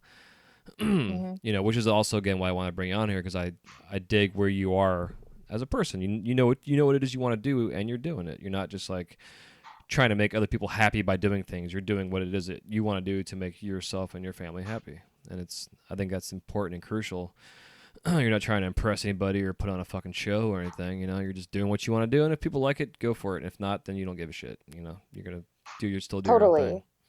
Yeah, I feel that. I got a lot of shit. Well, not a lot of shit, but there was definitely some shit said about, you know, you can't really call yourself a glass blower or whatever if you're not paying your bills with it. But like, understand this, you know, like being a mother is first and foremost like my priority and my sole responsibility in life. You know, this child has no other person. Well, I mean, like obviously he does. Like his father, Mm-hmm. who's a great guy, by the way. Um, but you know, he depends on his parents to live for everything, and he's actually got like extremely bad food allergies. So I'm like also consciously like stressed out about that. Like he's anaphylactic to peanuts and shellfish, And so, and like he can't have gluten or dairy or eggs or like tree nuts or like, you know, it's just like it's crazy. And you never realize like what things contain that ingredient until you have a kid that cannot have it, like absolutely cannot have it. So I've been like really focused on, and that's like where a lot of my food pictures come from too, is like I've been really focused on like making sure that like my son can eat without dying. Yeah. Or like having an allergic reaction, or like having like an eczema outbreak. Cause like, dude, when he was a baby and before we figured it out, he would have like horrible rashes. And I was like, I didn't know what to do. You know, I'm a new mom. Like, this is like a new area in general. And then like he can't tell me because he can't even talk. Mm-hmm. So, you know, like just Tristan's just been my priority, and having a regular job, like a 9 to 5, to me, there's no shame in that. You know, if you have to go and like fucking feed your kids and pay your mortgage and whatever other bills you have to pay, like fucking do it. You know, get a job at McDonald's. Like I always told myself I was never above getting a job at McDonald's. I would do it for my kid. Like I hope other people would too, you know, but Yeah, uh, totally. I completely agree. I think, right now in this world of our economy and small business people and what have you, it's like I listen to a lot of business podcasts, and a lot of them talk about, the goal is to become self-employed. But I'm always like, well, what if you like your fucking job, but you still want to have a little side business or even a full time, because it's like what I'm doing is full time business. I work full time at Disney and I do this thing full time, so it's like it's crazy hours. But that being said, it's like I don't want to feel guilty because I'm just I'm doing two different. I'm doing a job and a business. I'm not just focusing on my business. And I heard a show the other day, and this guy had a guest on, and she was like, "Just so everybody knows, it is okay that you have a job that you love. There's nothing wrong with going and working for somebody else. It doesn't mean you're a fucking loser or you're not a leader. It just means that you do something that you love to do, and just by chance get paid to do what you're doing. And in your case, it's that, but you're also supporting your son. So, I totally agree. And I always preach with, it's glass artists, when you get started, this shit is not easy to at first, really. I mean, I've been doing this for 18 years almost, and it's still not easy to make a living at it. I see like Carl Termini and some bigger names out there on, talking about it all the time. It's not an easy way to live. So to have a little part-time job or even a full-time job, and you do your glass part-time, and then you slowly work away from the job until you can become full-time glassblower, if that's the route you decide to take. But you shouldn't feel guilty or have naysayers talk shit because you're a quote-unquote glassblower, but you don't do it full-time. totally. And that was one thing that I was faced with when I had gotten out on my own.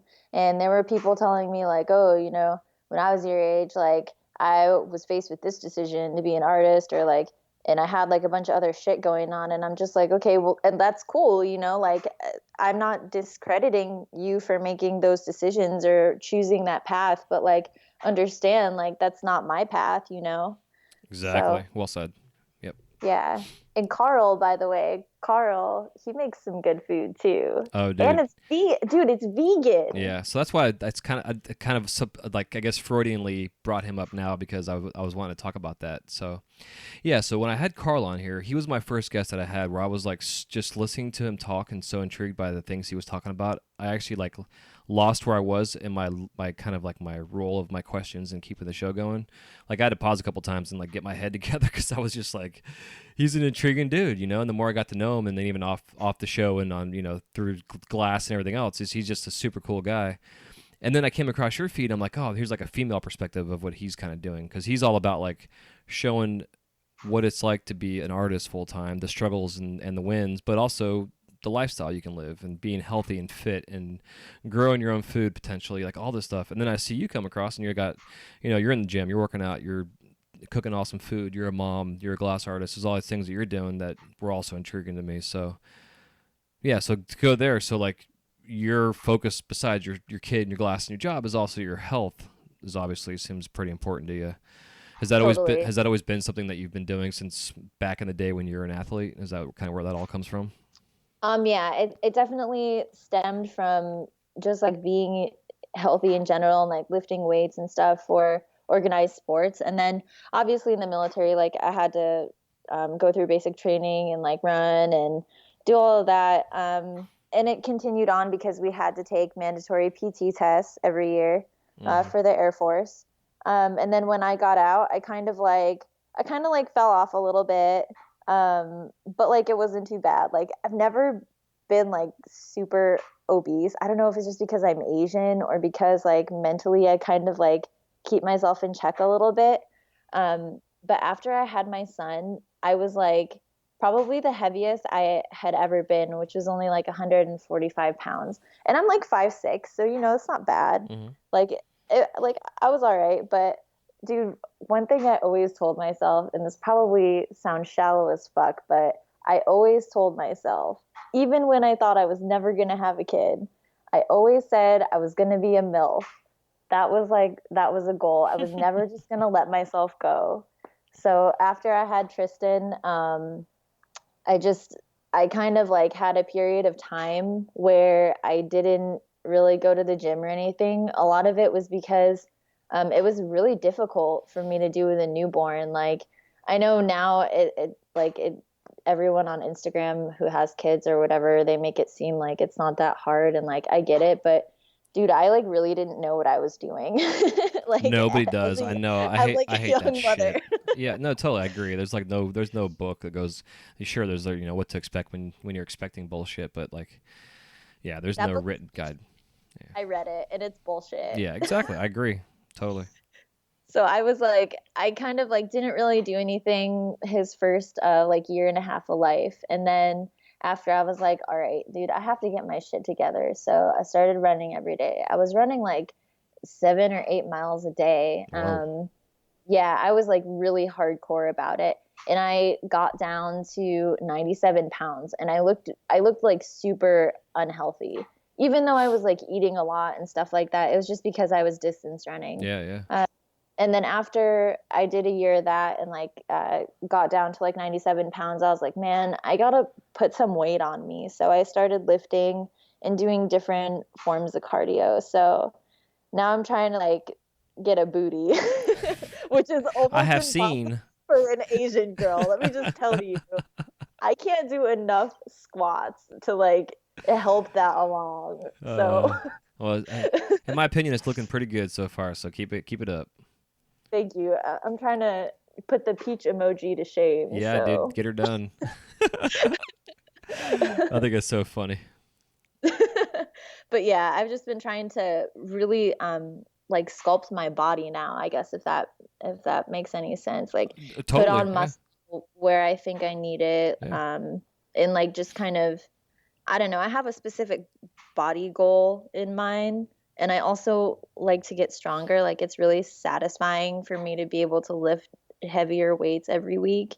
And just, like see the change over time. So Yeah, it's good though because you're setting goals for yourself and you're accomplishing them, and they're small goals, like you're saying. Every week you're increasing your strength, so it feels good to accomplish those little small goals. It's like waking up in the morning and making your bed. It's like, okay, I did something today, and I accomplished a goal, even though it's a small little stupid thing.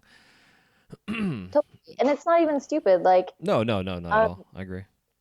I never wanted to be the mom that can't like run around or like hang with their kid. Mm-hmm. You know what I mean? Like Yeah. I want to be able to go and ride a bike with Tristan, or like, dude, he runs so fast. He's crazy fast and has an insane amount of energy. And so I feel like it's only fair for me to be able to keep up with him, because otherwise I just get annoyed. And it's happened like when I'm tired, as a parent, you know how it is. Like you get tired and you're like, man, I don't want to deal with your ass right now, but I have to. Mm-hmm. And I'm still cranky. So I try to avoid that. And part of that is like, being in shape and working out and being able to throw him around and play tag with him. And we went to a trampoline park and jumped for like an hour the other day. Rad. And they were like, oh man. I've always wanted to go to one. So They look like funny. fun. Oh, it's so cool. He jumps really high, but he gets pissed at me when I jump on the same like trampoline as him, because it'll make him jump higher, and he doesn't like that. So he gets pissed. So I'm not allowed to jump on the same square as him. But it was so funny. He got like all these kids to gang up on me in the dodgeball area of the trampoline place. And so there's like five little kids just like sprinting after me with these balls, just like trying to hit me. And I nailed every single one of their little asses. Fuck that. They're not bringing me down. I don't care if they're 4 years old. Exactly. I was nailing some of those kids in the fucking face, too. I And that love it. shit was awesome. I just think going back to dodgeball and trampolines is fucking amazing. My Dude, God. it's so cool. Yeah, if you ever come here, or you should see if they have one in Orlando. I'm Well, surprised they don't. Well, we have a lot in the, like because I don't actually live in Orlando. I'm about an hour and a half west. I'm just like west of Tampa. Okay. But this area, yeah, we've got them. We definitely have. There's two different facilities that they have that they're like jump rooms, or I don't know what the hell it's called, but yeah, they have those. We have a lot of that stuff opening up now, like old warehouses that are getting taken over, and we just had a new one opened up. That's a whole rock wall climbing facility, and it's like, like I think like 4 or 5 story building that the things go all the way onto the ceiling, so you can do like these free hanging shit. It's freaking awesome stuff. Oh, dude, that's honestly, that sounds kind of scary, but still awesome. Yeah, we got one of those skydiving places, the tubes you can go into and kind of pretend you're skydiving and that kind of shit. It's kind of a lot of fun things here like that. I don't do myself personally, but I definitely want to. There's this guy I know, we call him Red Sloth, and he was too fat to go in it. So every time someone brings Oh my one of God. those things up, I think of this guy that we call Red Sloth, and he's legitimately like a red sloth in a human form. He's got bright red hair, and he is just a big guy, and I just picture him trying to go in one of those tubes and not going anywhere. Jesus. Just stagnant. Yeah. That is so funny. Holy shit. It's so random. Yeah, it is, but that's what this is all about. Whatever.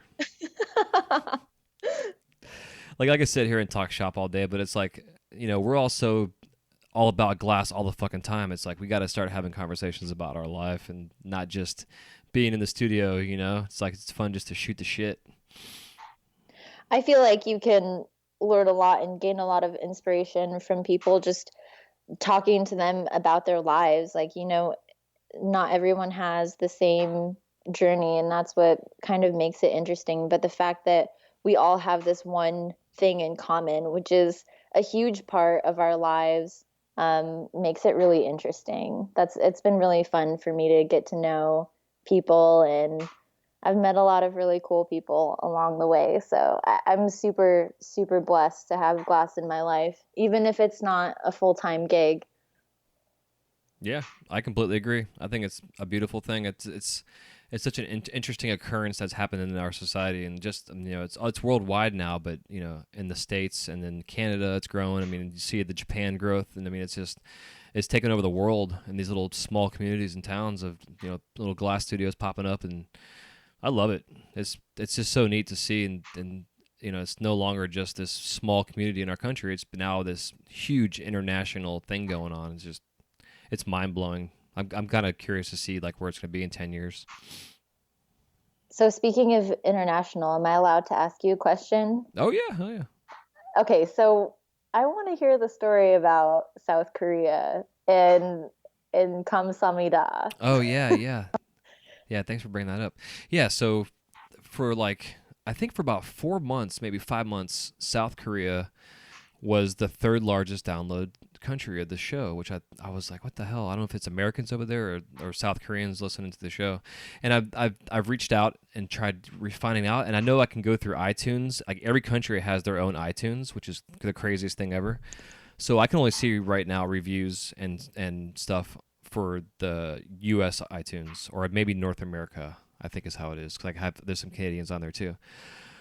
So, long story short, I haven't had a chance to go on there and find out where South Korea is in the iTunes area of the world. But as a thank you to them, I learned how to say thank you in South Korean, and I said it to myself like 20 fucking times, making sure I said it right, because I'm not like cussing them out, or something. Because it's like you can just change a syllable just the right way, and it's like the wrong word. Like being in Mexico over at Epcot, I'm learning more and more Spanish being in there, so I'm like really delicate with when I say certain things. So that being said, I was pretty pumped to find out, how to say it properly, and then I said it on the show, and yeah, when we brought it up, and you said you had a crazy story about it too. But it's just, I don't know, it's a fun concept to think that this such as broad, huge community listening to the show, and then to have South Korea out of all places be the number 3 downloading country. It was kind of crazy. I know. There's another female glassblower who is also South Korean, and I haven't really gotten a chance to talk to her, but I think her name is Yushin. I don't know how to say her first name properly. Yushin Choi. Okay. Oh yeah. But yeah, I just asked her. I saw a picture of her finally, and I was like, "Hey, are you Korean also?" She's like, "Yeah, totally." And I was like, oh man, that's awesome that there's another female Korean glassblower out there. I don't know if there's any more, but I don't know. I need to find out. I got to find out how to access the iTunes from different countries, because I'm sure that there's people that are listening to here that are actually from South Korea listening to the show. Just because I can look at the shows, I can look at like the geographical stats, like so it'll say South Korea, and then I can go to individual episodes, and it can break it down in the country to like the different areas of the country where it's being listened to like little small towns or communities or whatever, the districts or whatever they're called in different countries. It's pretty wild to see exactly where it's being listened to, because like I look down at Australia, and then all of a sudden it's like it breaks it off to New Guinea as like a separate thing. Yeah, it's like I still need to do it, because the image I get for the world map, they use this green shaded kind of color, so like the darker it is, the more listens you have in that country. And you can go around with the mouse and see, like, it'll show you literally every country in the world. You can go over it with the mouse arrow, and it'll pop up a number of how many listens you have or downloads. And it's crazy. I mean, just all through South Africa into, it's pretty wild. Afghanistan, places you wouldn't even think about that would be listening to this. It's pretty neat.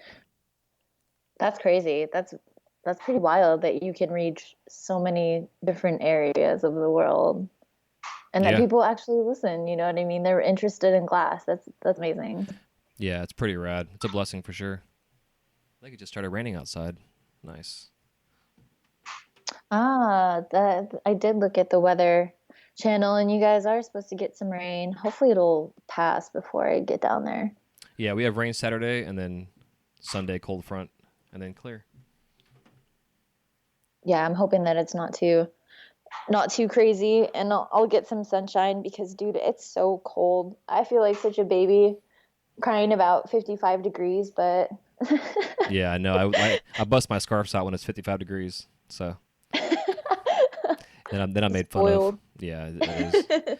Like I'm in my shorts and a t-shirt right now in my garage, and I'm sweating. So yeah, it's fucking crazy. Whatever. The world's going to hell in a handbasket, or it's actually doing really fucking good, and we're all just crazy. I don't really know which one it is, but Oh, I know, right? Dude, everyone's been this year's just been a weird. 2016 was a weird ass year. Wasn't it crazy? Right? I know. Like it was awesome weird. And just fucking weird. I'm glad it's over, but man, it was weird. Yeah, people were kind of losing it, I think, by the end. Yeah, definitely. And I still think it's going to get, I don't want to get political, because I just don't want to, but I still think it's so odd when our president or future president here is all about communicating to people and big business and the people of our country through fucking Twitter, through like this, 30 or 70 character sentence. And to be able to have the gumption to be able to say what you have to say in that small little amount of space and actually get your point across, and then actually make things happen in a positive manner.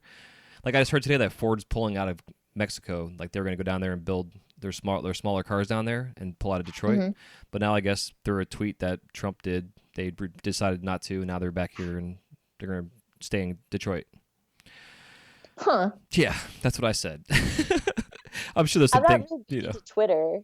I'm not a tweeter. I'm not really either. Like I have things linked to it, like my Instagram is, so I can post things in many areas. But yeah, it's I don't know, it's weird. I'm sure there's a lot of crazy shit going on behind the scenes that we'll never know about. But I just think it's just a strange dynamic in technology and the way our culture's gone.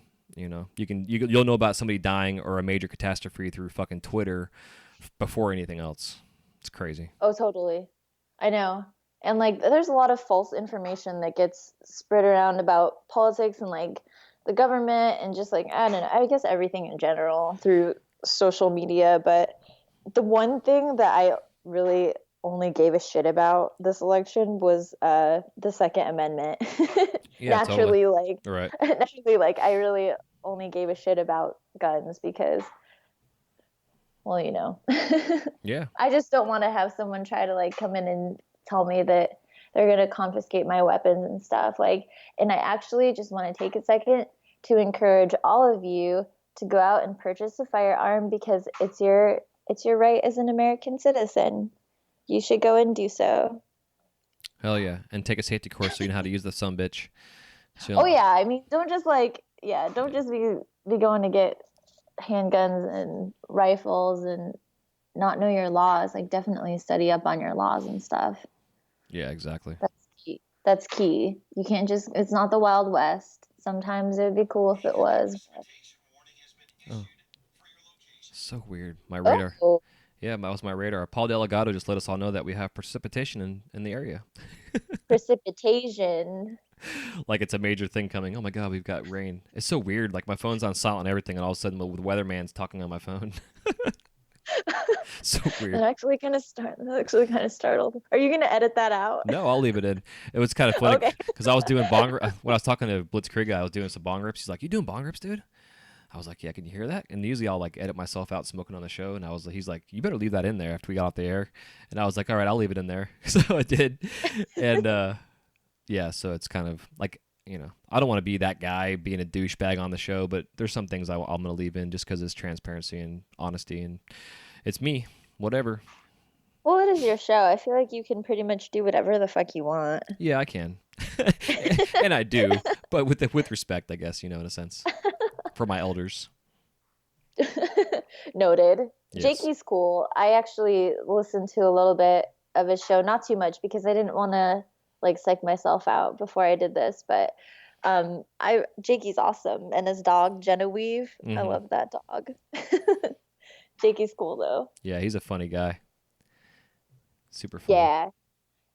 He makes a lot of great work. I've really been liking the recyclers that he put out just before the end of this past year. Yeah, tell me about it. Yeah, those Encalmos he was doing. Oh man, Yeah, those are they so gorgeous. clean. Yeah, I know.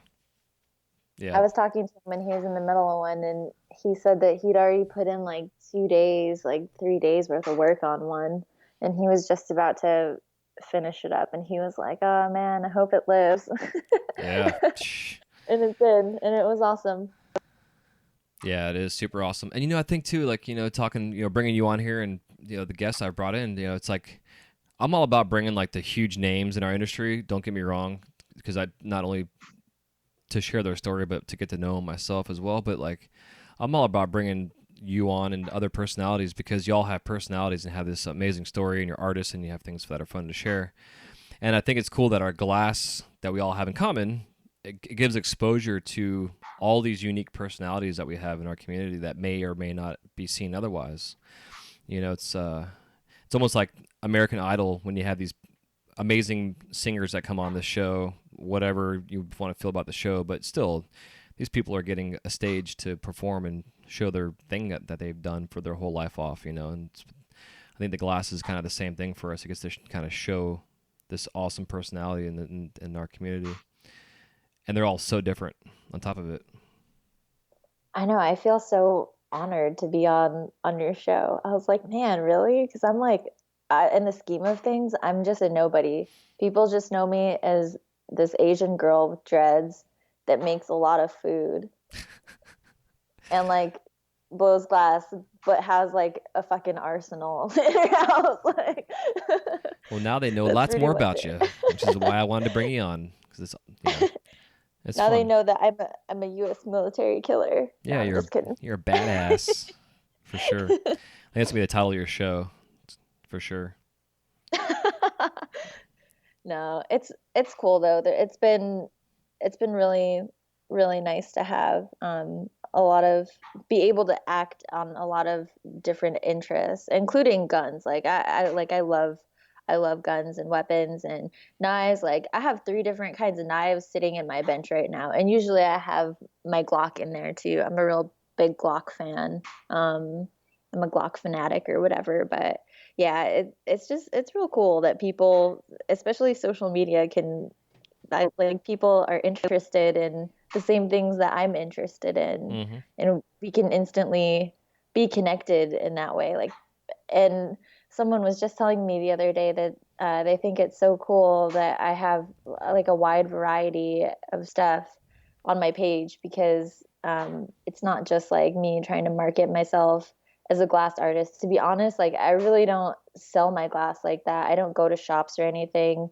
I just make some shit and make pipes because I want to, or like my friend wants a pipe, or whatever. Or Tristan wants some weird animal, or I don't know, but yeah, it's cool. I've got like the people who are really prominent in the weapons industry on my page that know I make pipes on the side, and they're like cool with All right. it. Yeah, it's killer. Or you have like these buff, sexy guys with like 10 packs that are following you too that are like, hey, man, make me this. Dude, some of those guys, man, they're fucking lookers. I'm like, how do you get abs like that? Yeah, it's ridiculous. That was my goal for being 40. Like I'm down like 35 pounds this year. So like by 40, I got pretty close to having a visible six pack. And then December hit, and I started doing this. The guys I work out with, we did this December challenge where it was like every day we're doing something. And then I got to be like second week of December, and I got like 3 colds this month, and they all kicked my ass. And I was like, all right, I guess I'm gonna have some chocolate and some sugar and some bad things for me and enjoy it, because come January, when I'm not sick anymore, kind of thing. So yeah, I'm definitely ready to I kick feel it back in you. gear. It's all a process though. It's all a journey. So you got to let yourself have those like cheat days. I mean, like realistically, today I came home from the gym after I burnt like, I don't know, maybe like 1,500 calories, and then I started binge eating this like dessert I made. I made 7 layer bars. Mm. And so, yeah, but like they're paleo because I have to still be somewhat healthy. Hmm. Yeah, yeah. So they're paleo and vegan, and I just ate like a quarter of a pie dish Nice. of it. Well, I do the same shit. Like I use the MyFitnessPal app on my phone, so I can really keep track of like all my macros and all my everything for the day that I gotta stay within. And at the end of the day, if I still have like, because most of my days I'm calorie deficient, so I'll have like 500 to 700 calories just sitting there that I could do whatever the fuck I want to do with. Sometimes I do Mhm. nothing. I'll do push-ups and drink water and go to bed instead, or I'll have like a Three Musketeers. And some of the tricks I've been finding, like little hacks, I guess per se, because my wife knows I like to eat carbs and trying to avoid flour and gluten and stuff. So I've been doing like a lot Mhm. of protein pancakes, right? So, and they're all flour free. I use quinoa and oatmeal, like Mhm. stone oats, and then I'll throw like 2 scoops of my protein powder in there, and then like eggs and some different things like that too. But I got a waffle Mhm. maker for Christmas, and I've been wanting a waffle maker for a while now. So like tonight we were all like wanting chocolate, and Brit's like, "What are we having for dessert?" And I'm like, "Walgreens," And she's like, "How are we gonna eat a store for dessert?" Being a smart ass. So I could have walked down or drove my car or whatever and played Pokemon along the way as my excuse to go there.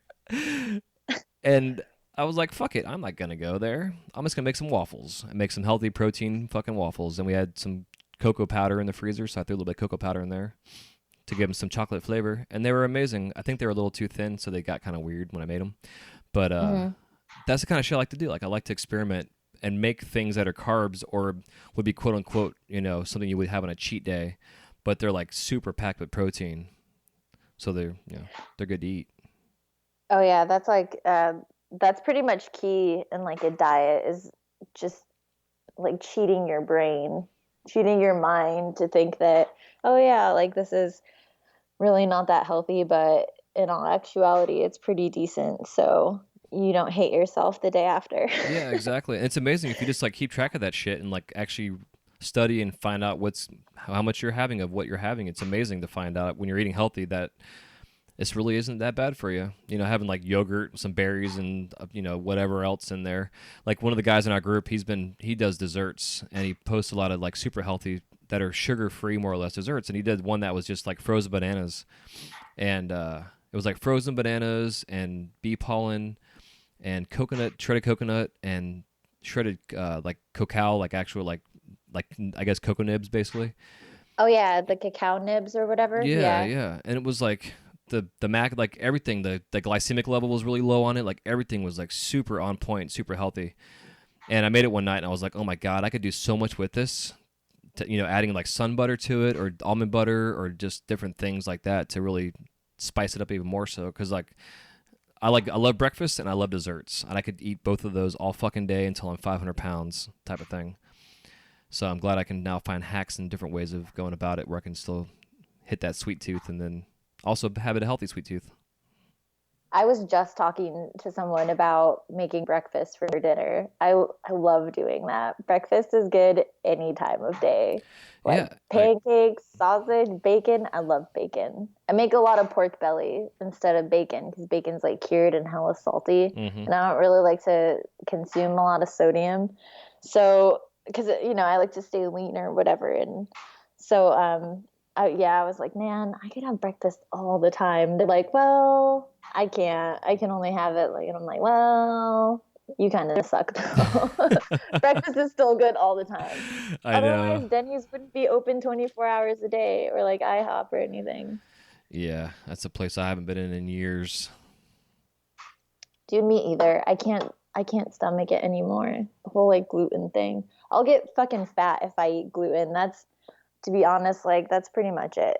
When I found out Tristan had food allergies, I also just started eating the way that he did, except I don't eat peanut butter because I'm scared that he'll like die if I Mm-hmm. breathe on it. Mm-hmm.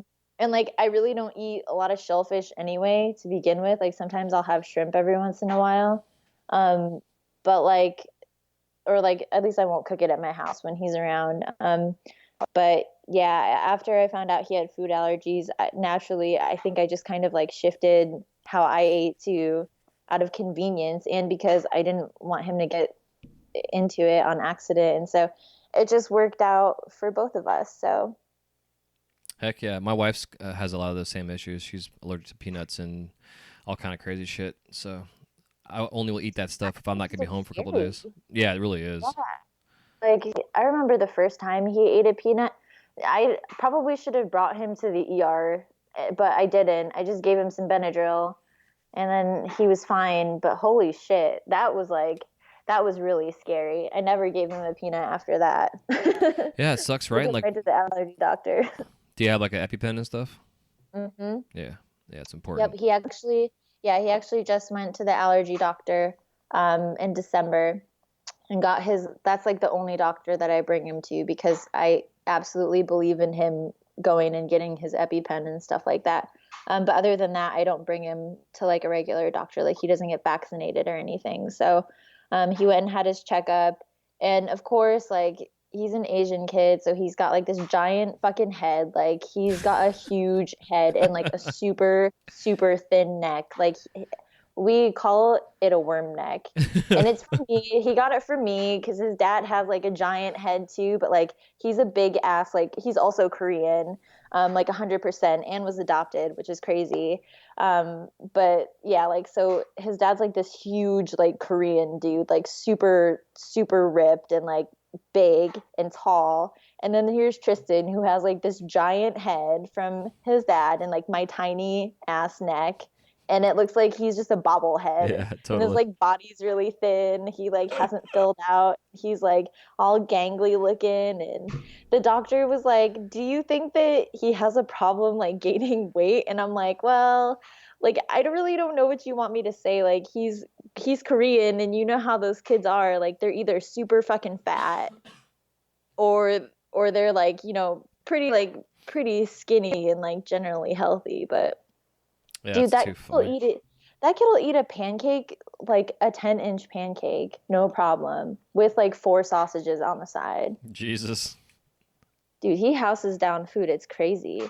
Like, I don't know if you've seen the pictures on my Instagram or like sometimes I'll take those stupid like videos and like I'll flip giant pancakes that are like bigger than my hand. They're like 10-inch pancakes. And dude, he'll eat a whole one That's awesome. every day for like 3 days.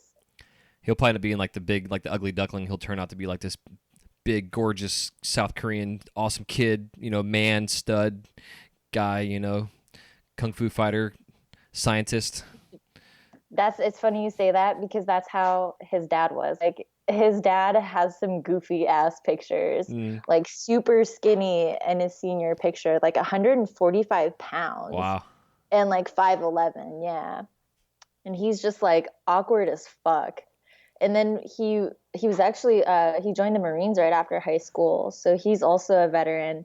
And he is a scout. Well, yeah, he was a scout sniper in the Marines, so he's like pretty hardcore, and he just blew the fuck up. Now he's like pushing 200. He like I think he deadlifts like max like 355. Like he's just Hmm. like a beast. So hopefully he won't stay like thin and weird. I mean, if he does, it's cool. I'll still love him, but every I feel like every mom wants their son to be like an alpha a Yeah. little bit. Maybe Yeah. that's just me. But I hope that he'll at least put on some weight and his doctors will stop bothering me about it. Right. I can't feed him enough pancakes. Leave me alone, guys. I know, like, dude, I'm sorry. He eats a lot. He just has a fast metabolism. Well, he seems like he's pretty active too. Not like hyperactive active, but he's just an active kid too. Yeah, he's really into like sports, I guess. Like not he we don't have him in organized sports yet, but he has expressed to me multiple times that when he's old enough, he would like to go to taekwondo, which is cool because it's the national sport of our people, Hmm. and even though his dad and I were both adopted from South Korea, we still like to really uh, educate him on our culture. Like we both have Korean names. So like Jay is actually like my like Korean name, like Jae Lim. That was my Korean name when I was adopted, like before I came over to America. Okay, cool. So Nice. so like for his first birthday and like really for every birthday, um, we follow like Korean tradition. Like his first birthday, he had to dress in like this special outfit, and it's like made of silk, and it was made and bought from Korea. And he had to like pick an object. There's like 5 objects you set out. One's like food, money, a book, a pen, and then I think like some kind of art, like a paintbrush or something like that. And so he had to pick one of them. I don't know what one he picked though. I'm such a bad parent. I think he picked food. Huh. Well, then there you go. He's gonna be a beast. I think it just means that like he'll never be in a position where he'll go hungry. Yeah. Yeah, it sounds I think awesome. that's like the meaning of it. But Huh. yeah, so we try to instill Korean Korean values and traditions into him. So Yeah, it sounds like he's gonna be a well-rounded kid, being exposed to so much variety of stuff. It's pretty cool. get the spice of life. Yeah, I'd say so. Hell yeah, little sriracha. Dude, I know he was actually really funny about me making sriracha bottles. He calls them spices. He Nice. doesn't call them sriracha. So he's like, "Oh, are you making spices out of glass?" And I'm like, but he's cool. He can identify with it. Like he knows that I put it on everything, and he knows that he doesn't want me to put it on his thumb because like sometimes he'll still suck his thumb. So Mm. I always tell him I'm gonna put hot sauce on it. He doesn't like that. Yeah, that's a great thing to break kids from sucking on their thumbs. I feel like that's kind of mean though. But Yeah, I don't know what else to do. it's you got to do what you got to do. It doesn't. It's not gonna kill them, so it's not really mean. It's just Pavlov's dog whole bullshit. Just conditioning him. Because like my mom with my sister, she used to get this like nail polish stuff that she would paint on her fingernails that had like this really bitter, acidy kind of taste to it. And it wasn't nail polish; it was made for like anti thumb sucking basically. Hmm. So and then that didn't work, so she had to get like a mouth guard that had like spikes in it, So Oh God. yeah, totally. This is like back when you had nuns cracking your hands with rulers and shit, you know. Back when we had to walk up both ways uphill in the snow barefoot, you know, before cell Man, phones and remote controls. I'm really glad I never got hit in school. I don't know how I would take that. I I probably would just take it, but I wouldn't be happy about it. I avoided it at all costs, whenever I could. I had some friends though that didn't give a shit. We had the paddle with the holes in it. Basically, I went to a Catholic elementary school, and the nuns that ran the place were like that. Yeah, they were vicious. Dude, that's crazy. Hmm. That's insane. Yeah, not anymore though. I guess they would get arrested for child abuse anymore doing that shit, which is fucking stupid. But whatever. It's a whole nother topic for another day. I know. I feel like we veer away from glass a lot on this interview. It's Yeah. okay though. Yeah, it's all good. Yeah, thanks to those who are still listening to the show. Hanging I know. on. I know. Are there any more glass questions that you have? I guess we should probably get it's a good time to get back into it. It's so funny. Well, I think it's actually a great time for us to take a break to thank our sponsors, and then we'll come back and we will crash the kiln. Totally. All right, cool.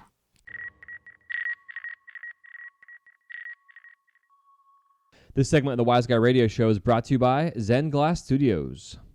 Located in the heart of St. Petersburg, Florida, Zen Glass has a wide range of offerings to choose from. Their menu includes one-on-one or group classes in their hot shop or flameworking studio, create your own wine glass, and so much more. If you're a traveling artist, they even have a space to rent that you can temporarily call home. With over 50 years of combined experience, Zen Glass can help you fine-tune your techniques, whether you're a novice or advanced glass artist.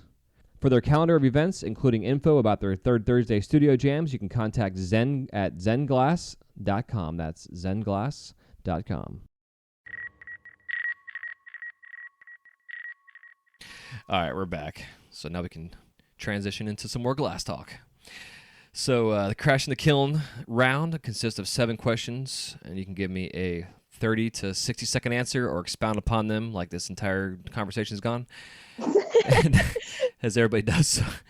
And the first question I always like to ask is if there's any living glass artist that you had not yet worked with, and being, somewhat new to the community, I'm sure there's tons, but I'm just still curious, what living glass artist would you like to work with, and who is it and why? Do I have to pick one? No, you can pick many. Sure. Okay. So I'll make it quick, I promise. So the first one is my friend Pogo. He's up for glass artist or like new up and coming artist for the age awards. And Pogo's been like down with me since day one, like since I was a nobody making production. He has always been like super supportive, and I know like I would be comfortable working with him because we're already like friends. And yeah, so okay, so there's that. And then I think the second person that I would want to blow glass with that's living would be Cameron Burns, because I've been super into line work lately, and everybody knows that Cameron Burns is like the fucking man when it comes to line work. Yeah, and cadmiums, like I love working cads. And we also both work on the same torch, a Herbie 40 millimeter. So it would be really interesting to see how he works his torch. Like I feel like I would just learn a lot about the Herbie, and obviously like line work and things like that in general. So Heck yeah. for sure. Awesome. So what are your top 5 favorite colors in glass? Oh God, top 5. The first one is definitely experimental green. I know a lot of people hate that one because it's kind of like touch and go, but dude, yeah, when you work it right, it's amazing. Yeah. I love the effects. Second one would be Blue Stardust. Just because, bitches love sparkles. Let's see.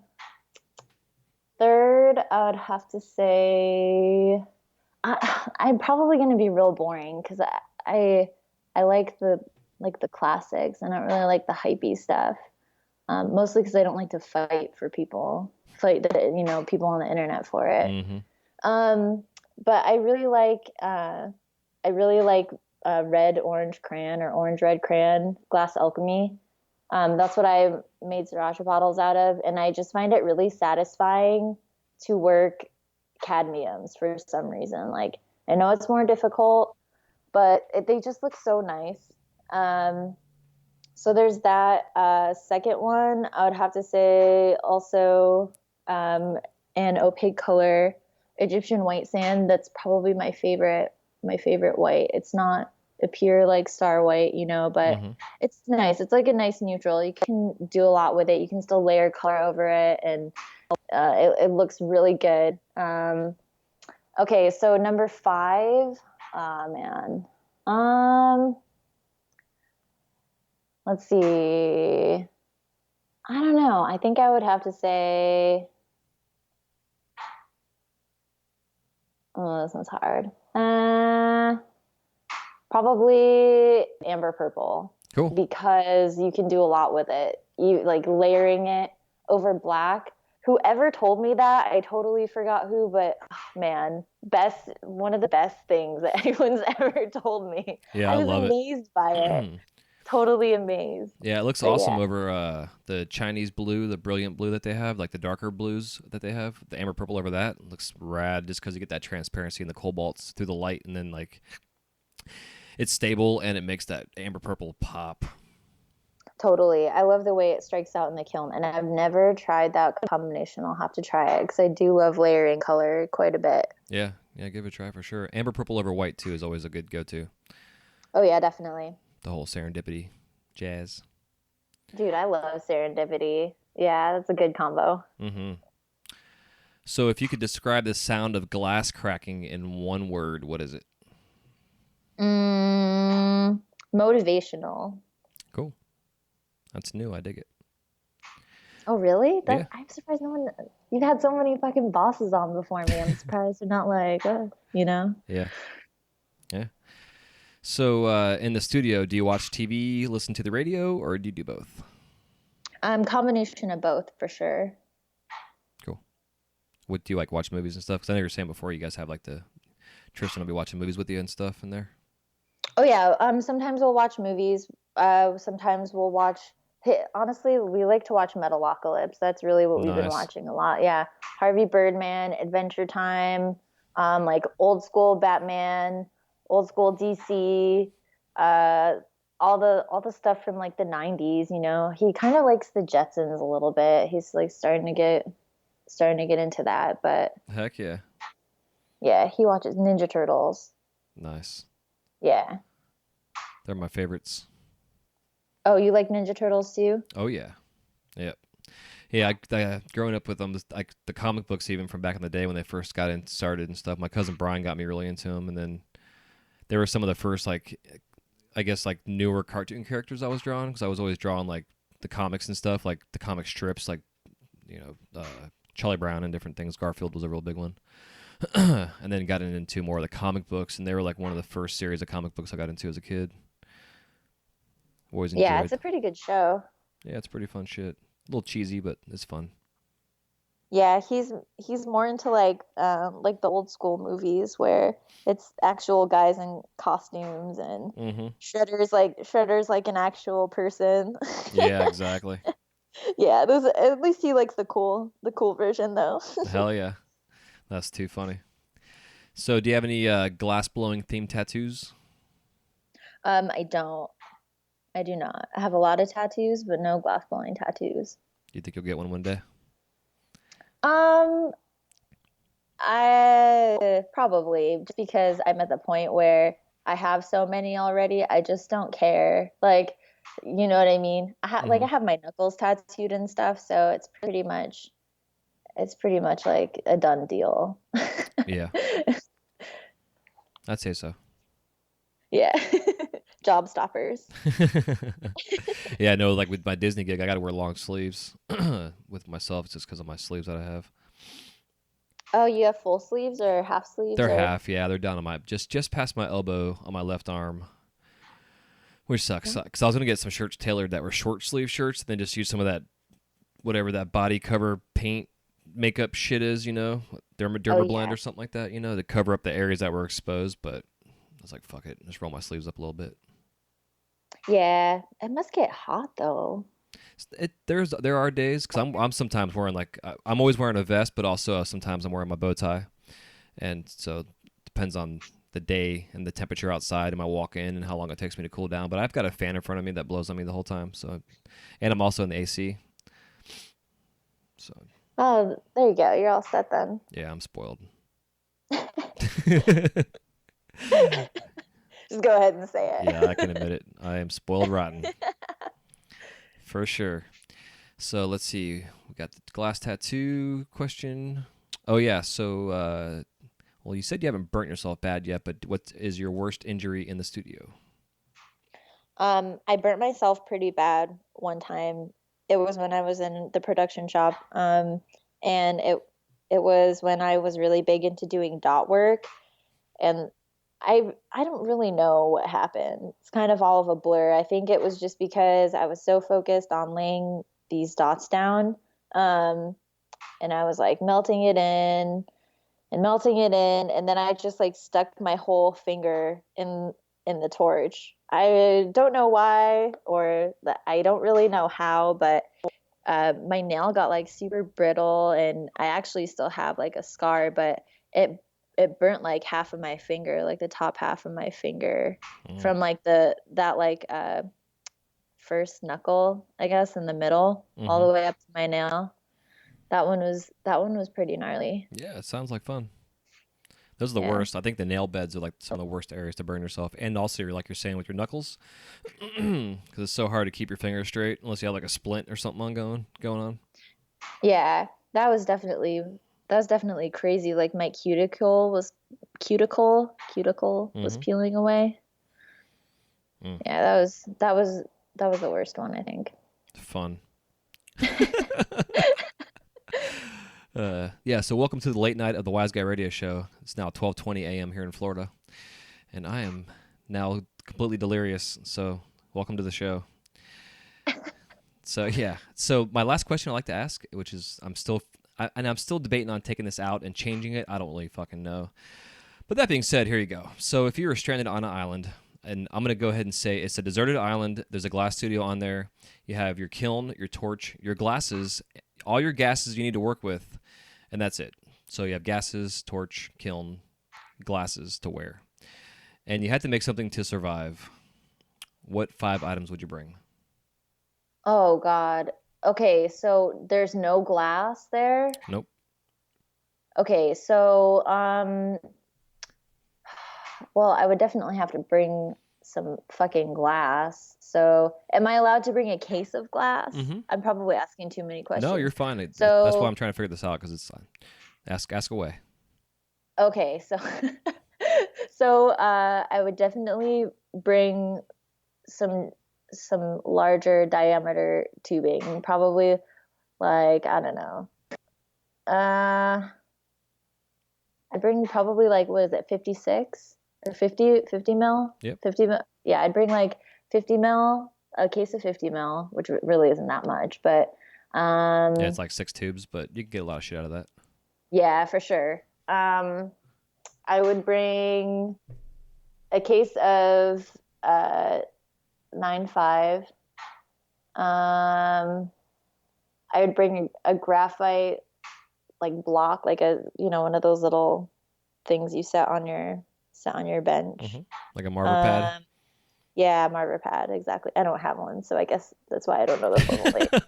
I'm not that fucking fancy over here. Let's see what else. I would bring a reamer and a pair of forceps. Is that 5? No, I think I passed 5. Huh? No, that's 5. Yep, I'm keeping track. Yeah, like I'd get like giant set of forceps, like the 12-inch ones. Hell yeah. So the way I'm going to change this up is, what the hell would you make? Okay, so I would obviously need to make something where I could boil water. So I would make some kind of like thing to hold water, like a giant whatever pot, or like just container, to boil water in so I could drink and stay alive. And then I would have to make something to get food, and I assume that there's probably animals. So, and I'm a carnivore. I'm sorry, people who are vegan, but like I'd kill some animals so I could eat. So I'd have to make like, like a weapon of some kind. Probably like a blow dart thing. Yeah, totally. You know what I mean? Mm-hmm. Yeah. So I'd make one of those for sure. And then like a plate if I needed it to like eat off of, because gotta stay somewhat cultured. Yeah, you can't revert back to cavemen and women right away. So maybe I'll make myself a plate. Eventually, when you have like dreads down to your knees and a full beard and everything else going on. I mean, I know you're a chick, but say the full beard wouldn't happen. I would hope not, but you never know. I almost have dreads down to my knees. Oh wow, nice. They're pretty long. Down all the way to like the top of my butt. Hell yeah. How long have you been growing them for? I've had my dreads for like three years now. Hell yeah. They getting pretty heavy? Yeah, I shaved the sides of my head off. Yeah, I see that.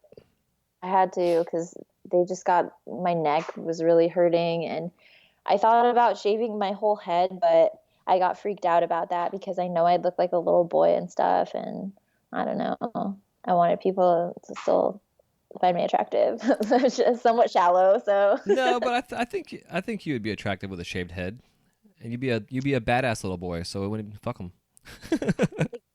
Demi Moore in that movie G.I. Jane. Exactly. The Asian version.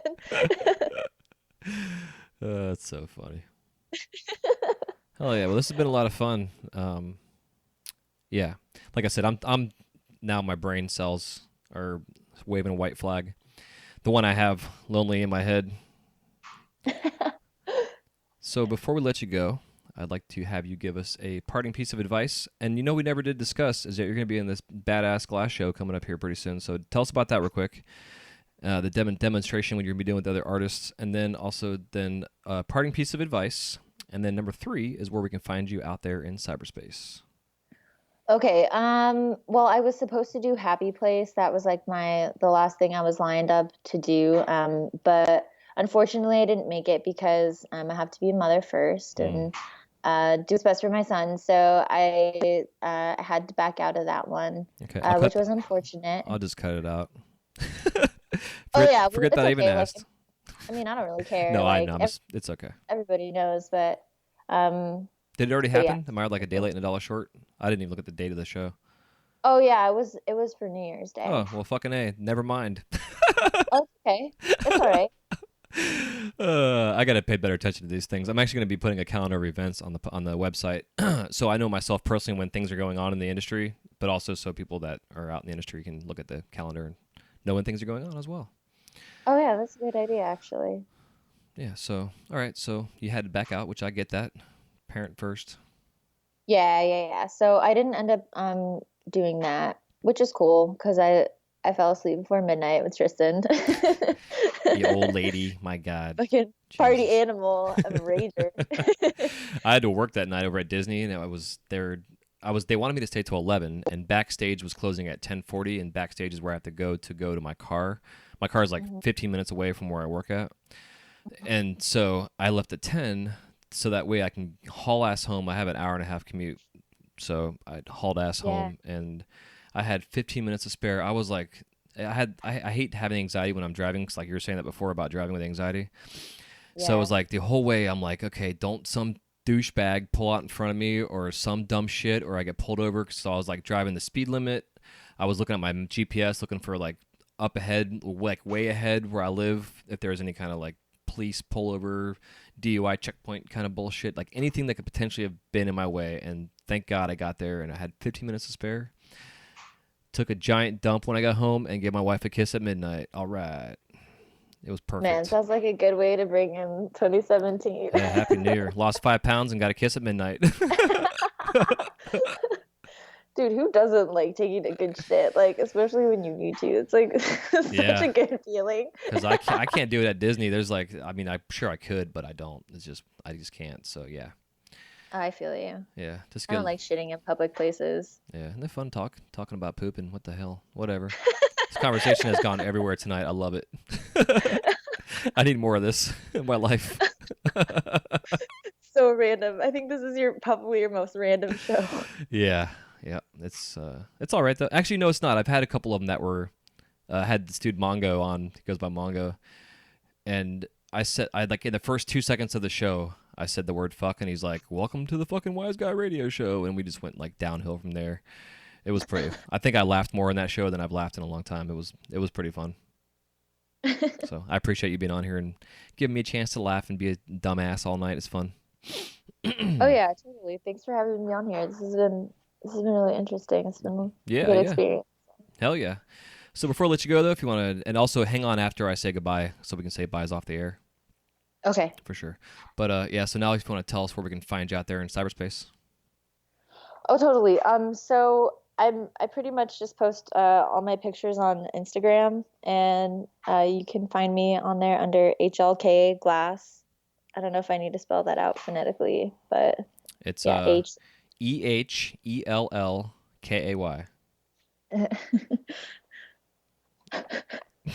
Good one. That's a good one. Honestly, it took me a second to try to I'm like, wait, elk? Like, let's try. Yeah, just HLK. So what does that stand for? It stands for Happy Little Korean. Awesome. I love it. Fuck yeah. But I feel like, you can make it into whatever you want. I've had some people say some dirty things about the H. I bet. But that's okay. Hey, I think the Happy Little Korean is amazing. It's so fun. I had no idea that was the last thing I would have ever thought of. So fantastic. A lot of people think it's reference to the Hulk, like, the comic book character, but he's not my favorite. Fuck that guy. That green bastard. Yeah. He's always fucking shit up. Yeah, he does. But yeah, so I'm primarily active on Instagram. I'd take my breaks every once in a while, but I also have a Facebook, and you can find me just under my name, Jae, and then my last name is Merm, MERM. Cool. Hell yeah, and I'll have all this in the show notes for everybody to check out. And then you can find her episode on wiseguyradio.com/144. I still can't believe 144. Jesus. I was just going to ask you what number I am, too. 144. You read mine. Yeah, crazy, right? 140 fucking 4. Yeah, it's amazing. Holy shit. It's a good one. Yeah, it's killer. Yeah, so before I fall asleep here, thanks to everybody for tuning in today, and hope you are still hanging on. If you are, you're a rock star, and thank you for listening to our rambles about family and life and pooping. So we have covered the gamut from guns to weed to taking a shit. So Merry Christmas and Happy New Year. It's been fun. So thanks so much, Jay, for coming on. Definitely appreciate it. Yeah, thanks for having me. Hell yeah. Yeah, it's been fun. So. And make sure y'all go check her out on Instagram and all the social media feeds. I'll have all links in the show notes for you. And again, thank you for tuning in and staying on for 2 hours and 24 minutes of rambling and having fun talking. So, love you. Take care. Thanks for tuning in, and we'll talk to you on the next episode of the Wise Guy Radio Show. Take care. Peace. This episode of the Wise Guy Radio Show is brought to you by The Flow magazine. Since its inception, the focus of The Flow has been to provide a bond among members of the lampworking community.